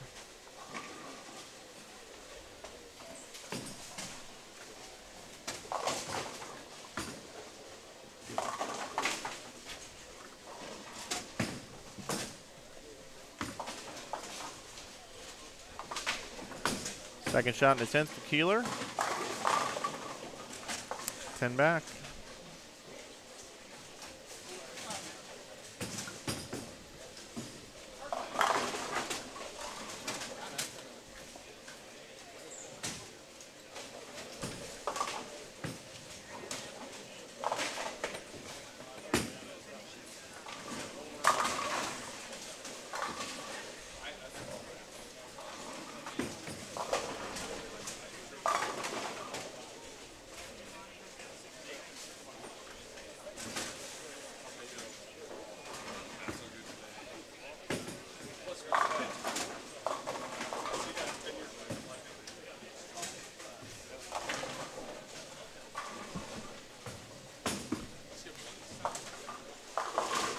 Nice game, Steve Keeler, 255.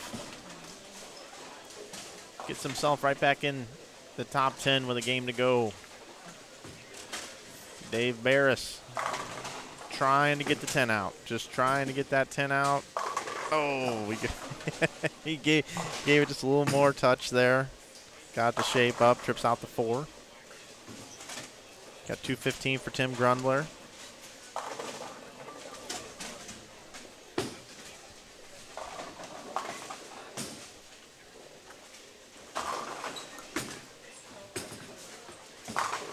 Jacob Bedard can still bowl 191.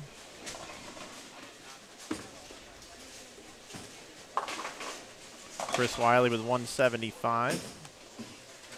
See if Barris can get the double here in the 10th. Right on line. Is it going to shape? Get that 5 out of there, Dave. Get that 5 out. To shoot 199 and end up going down a pin here.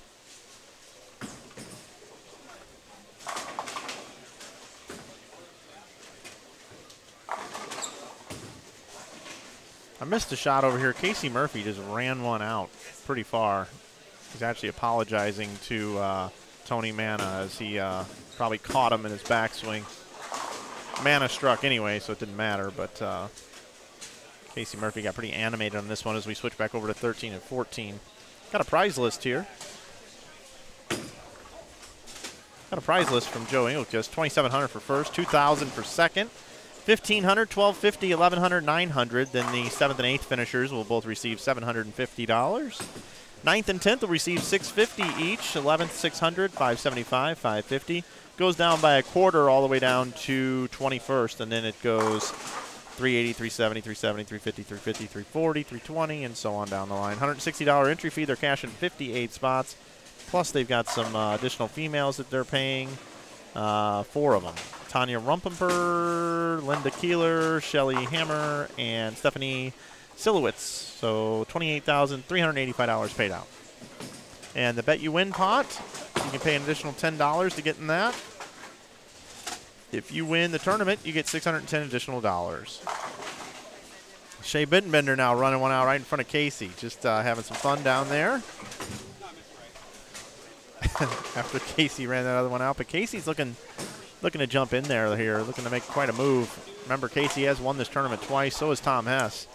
Both trying to be inside the top 10 and bid for their third event title here at what I would call the major, formerly known as the Fusion Realtors Community First National Bank Open, now the Ebonite Fall Classic, and to be determined in the spring, but it will be an Ebonite-sponsored event.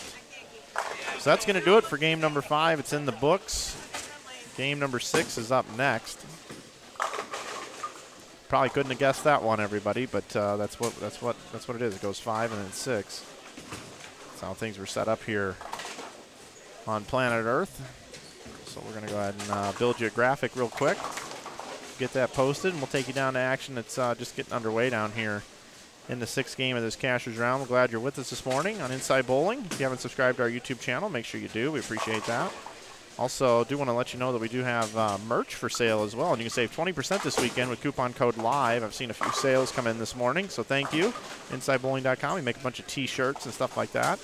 It's a way to kind of crowdsource, crowdfund what we do here. So appreciate that. Anybody that gets in on that, we got over 200 T-shirt designs. Plus, we've got a few Pro Shop items available as well, ball cups and chamois and things like that. So to finish up 7 through 10 today, we're going to have, it looks like, Jamie Clark.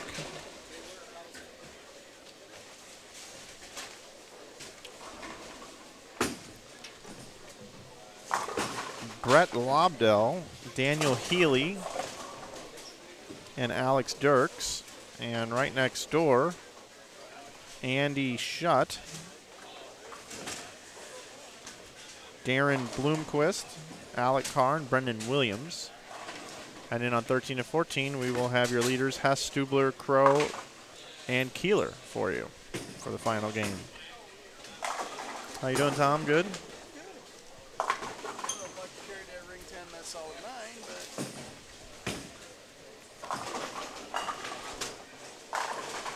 Prize list for you. I get to sit here and talk to you before I go bowl that one match for the week. Yeah, that's right. You are. Tom's going to get to sit here and bowl the one game.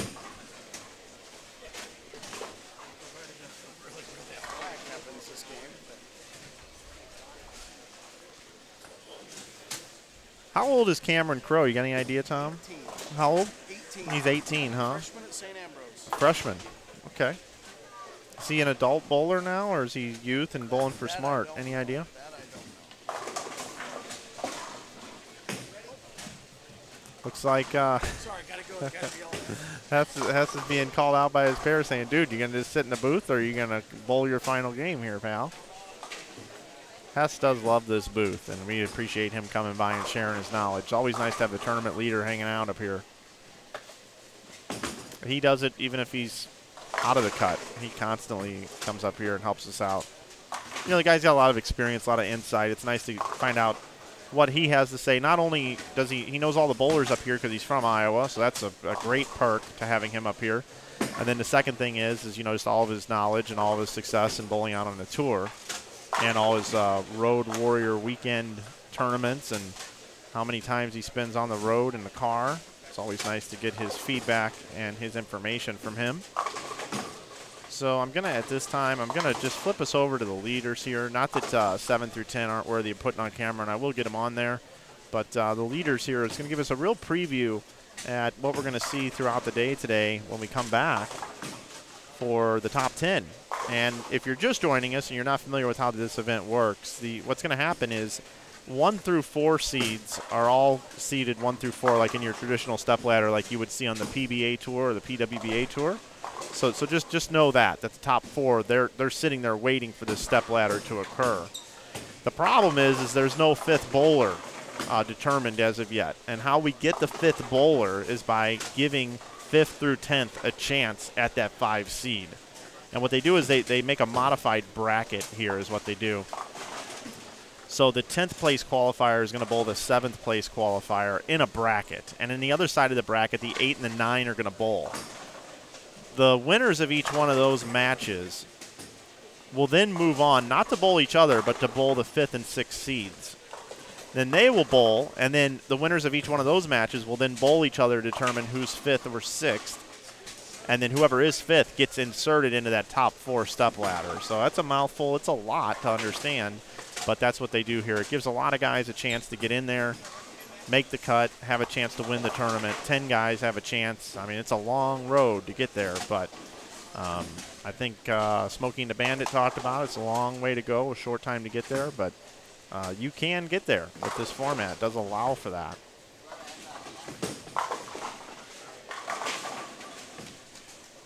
So keep an eye on the leaders here.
Thanks, Robert. Appreciate the kind words in the chat.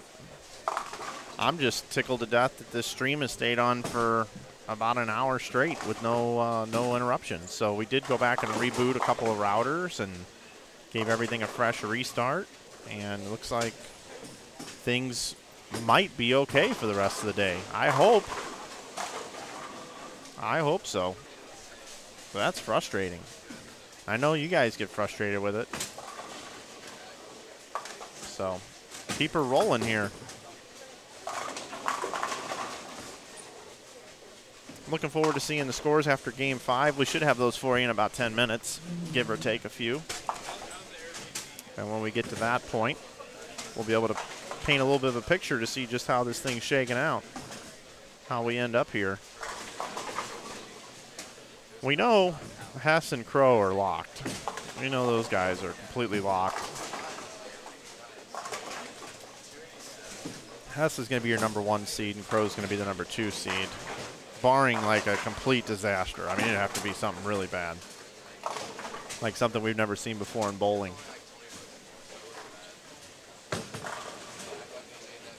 Steve Keeler's no gimme to get in right now. He needs every pin he can get. That is for sure.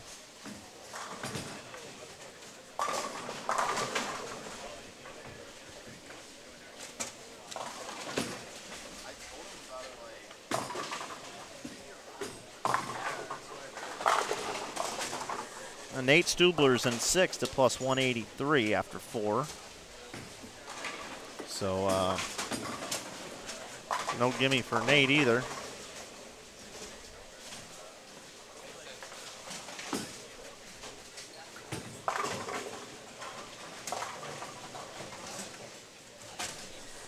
Nick Pate's bowling at a pretty quick speed, down on 3 and 4. Looks like strike, spare, spare, spare, triple. Now he's throwing in a bucket in the 8th frame. Picked it up.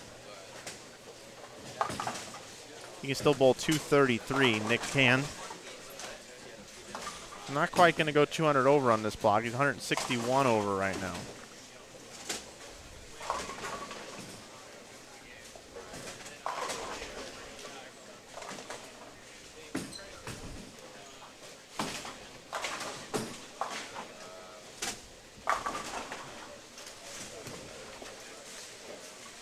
Should be close to getting a notification on scores on Twitter.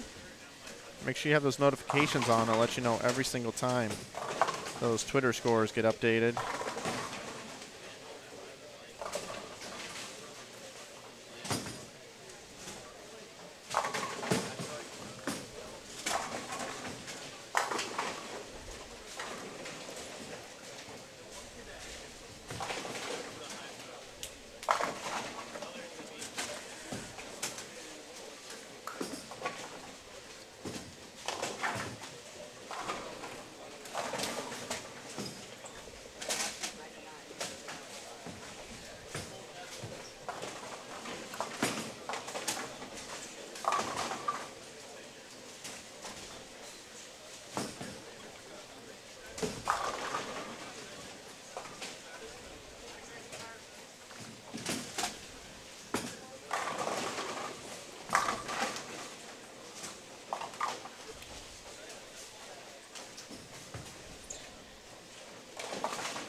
Cameron Crowe, 18 years old, southpaw. Had a really impressive tournament. His string's going to come to an end. We did have one 300 very early on in A squad yesterday. And that's the only 300 of the event. Had a lot of strikes early on. Josh Powell bowled 300, Chris Wiley 298, Troy Fuller 287, and Tom Hess has had, I think, 3 or 4 270 games. We got the standings up after 5 now, folks, over on Twitter. Let's take a look and see what we have. Tom Hess leads at plus 438. 100 pins behind now is Cameron Crowe. Third is Brent Boho at plus 223. Fourth is Stephen Keeler at plus 222. Okay, so Steve jumped up there. Fifth place is Nick Pate at plus 206, tied with Dave Dittlinger and Dave Barris. They're all at plus 206. Eighth place is Dakota Vautry at plus 201. Ninth is Chris Wiley at 192, and Casey Murphy sits out there in 10th right now at plus 191. Now here's what's interesting. Scores then go 188 over, so just 3 pins back for Kyle Kroll. 1 pin behind him at 187 is Stubler. 1 pin behind him is Brandon Mooney, and then only 7 pins behind him is Brandon Schrammick. And there's a bunch of guys that can still get there. Nick Crummell, David Kroll, Andy Schutt, Billy Hibbard. A lot of guys can still get there. So it's be interesting to see how this develops. Try to keep an eye on scores as best as I can. It's going to be difficult. I don't have a wireless on me today, and everybody's kind of down off to the right now. But I can keep an eye out for some scores for you. I think I will actually go take a little walk, a little jaunt real quick, and take a look and see what I can find for you. I'll be right back.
Okay, everybody, I can help paint a picture for you here a little bit. Tell you a little bit about what's going on. So Tom has Cameron Crowe, plus 438 and 338. You know, we're not really going to talk about them anymore. Now he's in fourth at plus 222. Then in fifth, Nick Pate is in the clubhouse. He bowled 229.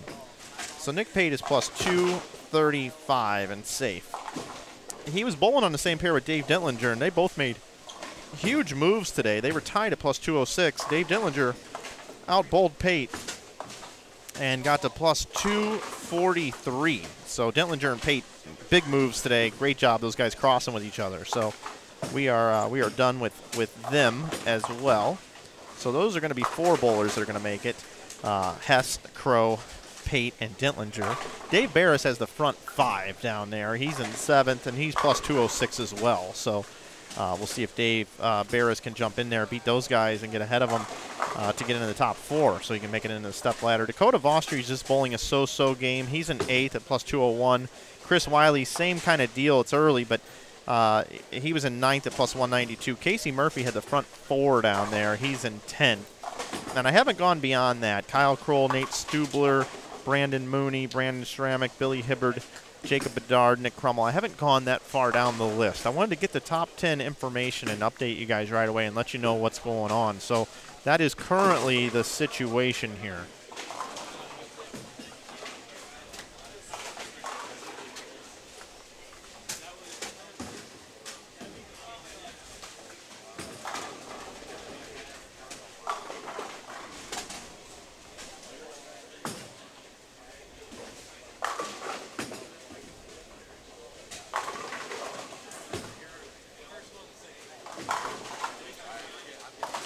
I'm going to jump back over to these pairs just to check in, see how they're doing, give you an opportunity to see how your favorite bowlers are bowling. These guys, Andy Shutt was making a nice run, got himself up to 19th place, plus 147.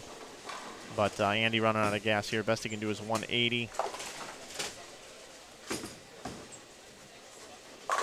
But I'm going to take us back over to our leaders because that's really where the story is here right now. On this leaders pair, Steve Keeler with 93 in the 6. Not good for Keeler. He's plus 222 right now. Doesn't want to go too far backwards because there are 4 bowlers at 50 pins behind him or less.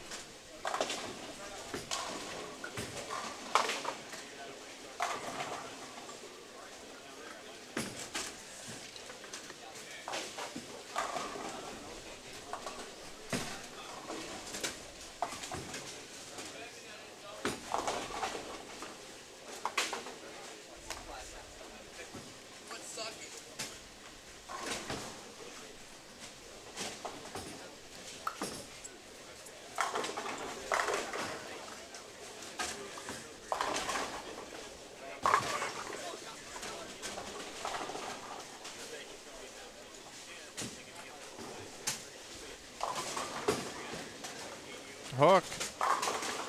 It did for Keeler. Got to keep grinding, got to keep battling.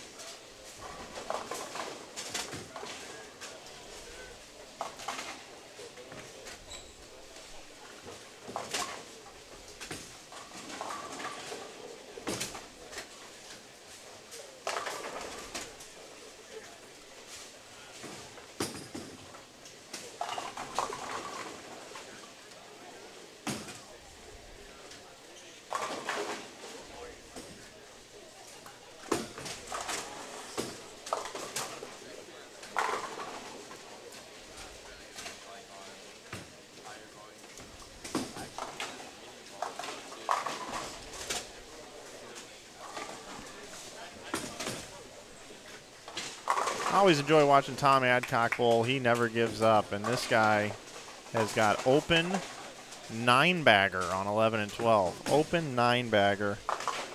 We might as well, just for fun, look and see where Tom is. He's in 31st place at plus 84. It's not out of the question to think that Tom Adcock could bowl 279 here, get him up to about 170 over, and still grab himself a nice check. You know, the difference between the place he's in right now, he's in 31st. That pays 300. If he got himself up to 17th or 18th, you know, it's 450, 475 bucks. So, you know, he's bowling $175, 279 here over on 11 and 12. You'll see it off the left side of your screen. Tom's not up right now. You're looking at Brian Halen coming into your screen here. Two-hander from McKendree.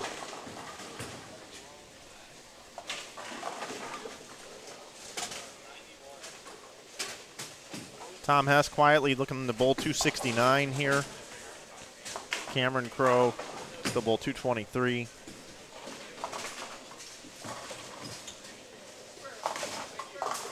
We'll wait and we'll see what'll happen with the cut. I gave you guys a little update halfway through the game to let you know kind of how some of these guys were bowling.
Dave Barris is bowling a bunch.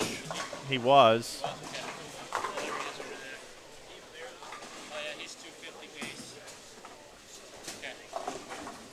I went around Pete. Steve Keeler's going backwards. Okay. Boho was bowling an okay game. Boy,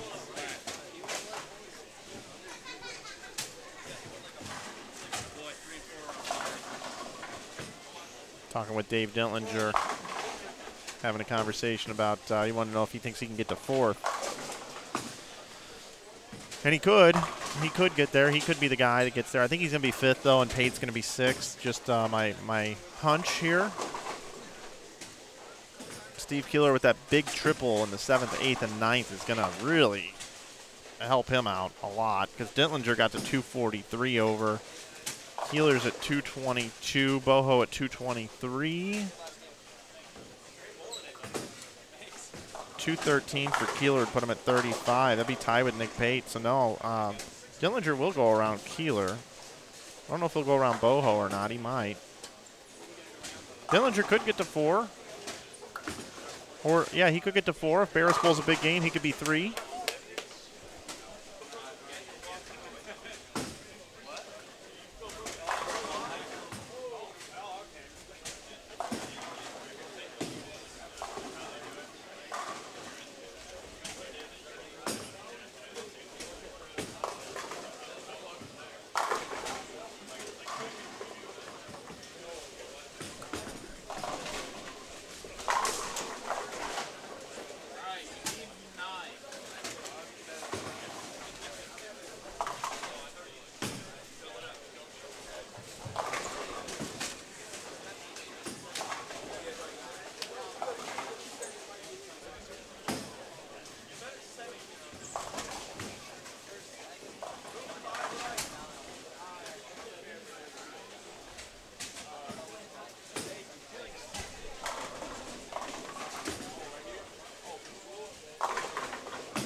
Big shot here for Steve Keeler here in the 10th frame.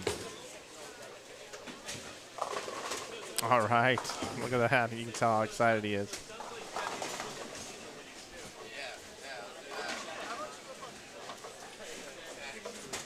This is a nice recovery for Keeler. Really nice recovery. You can gain a lot of confidence out of a finish like this as well.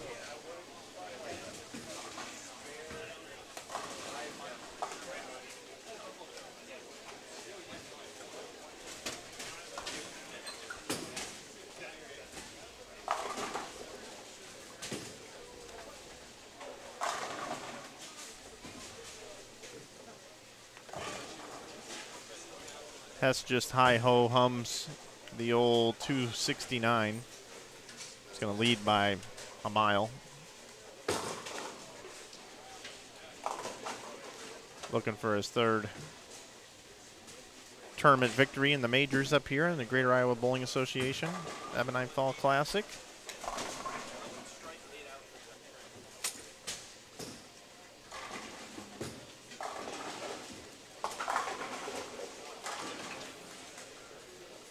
Any idea why Tom's look was so much better than anyone else's? Probably because he, number one, was throwing it really good, and he just got a GB3 in his hand and was kind of playing his fallback a little bit and created a little bit of room for himself on the lane. I know it sounds very cliche and like I'm just kind of generalizing here, but I mean, that's what he did. Just grabbed one ball, used it the entire time, and was like in around the fourth arrow and just giving it just a little bit of belly. If he missed in, he got a little bit of hold. If he missed right, mixed him up a little bit. So he just got himself in a real good spot, had the right speed.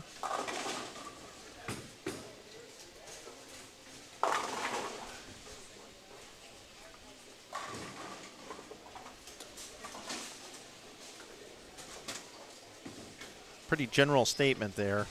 Pretty vague, but I really don't know how else to explain it. So Steve Keeler finishes with 2-0. What did he finish with? 201. So he finishes at plus 223. I'm going to go see what Brent Boho bowled, Barris, Vostri. See what I can come up with. Move you to this random camera I have right here. Be right back.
confusion there, pal.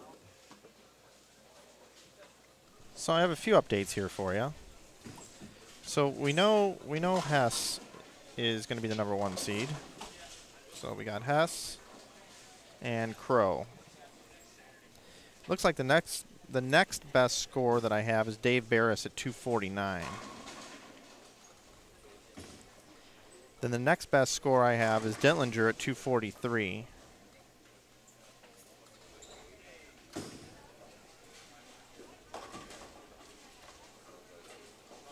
And then the next best score I have is Pate at 235. And then the next best score I have is Steve Keeler at 223. So that's 1, 2, 3, 4, 5. That's 6 so far. Cowboys somehow lose a. And then I have Casey Murphy at 216 in 7th. And then I have Kyle Kroll got to 211. I think he's 8th. Now I'm missing a few scores here, but that's what I have just in front of me. Billy Hibbard finished at plus 208. So he would be 9th. Brent Boho finished at 204. He would be 10th, but Pate, Keeler, Murphy, Kroll, it's Kyle Kroll, by the way, Hibbard, and Boho, your top 10, but I'm missing a couple scores. So that's where I'm at right now. I'll keep trying to update for you.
Of course, I want to preface with unofficial, but I did have one score wrong. Hibbard did not get, he finished at 190 something over. So right now, it looks like Hess, Crow, Barris, Dentlinger, Pate, Keeler, Murphy, as I reported before, but then also Brandon Mooney got himself in there in 8th position. Kyle Kroll would be 9th, and then Boho would be 10th. That's what I have right now unofficially. Check the Inside Bowling Twitter feed to find out exact numbers. I'm going to actually stop this stream and get set up for the next round, which I have to move cameras and whatnot. So I want to thank everybody for watching this Ebonite Fall Classic Cashers round this morning.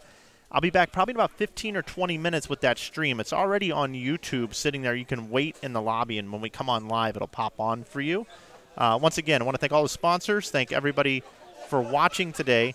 And I'll see you in about 20 minutes coming up the top 5 through 10 bracket, and then the top 4 stepladder with the 5th seed being inserted from the bracket coming up next year on Inside Bowling. Thanks, everybody.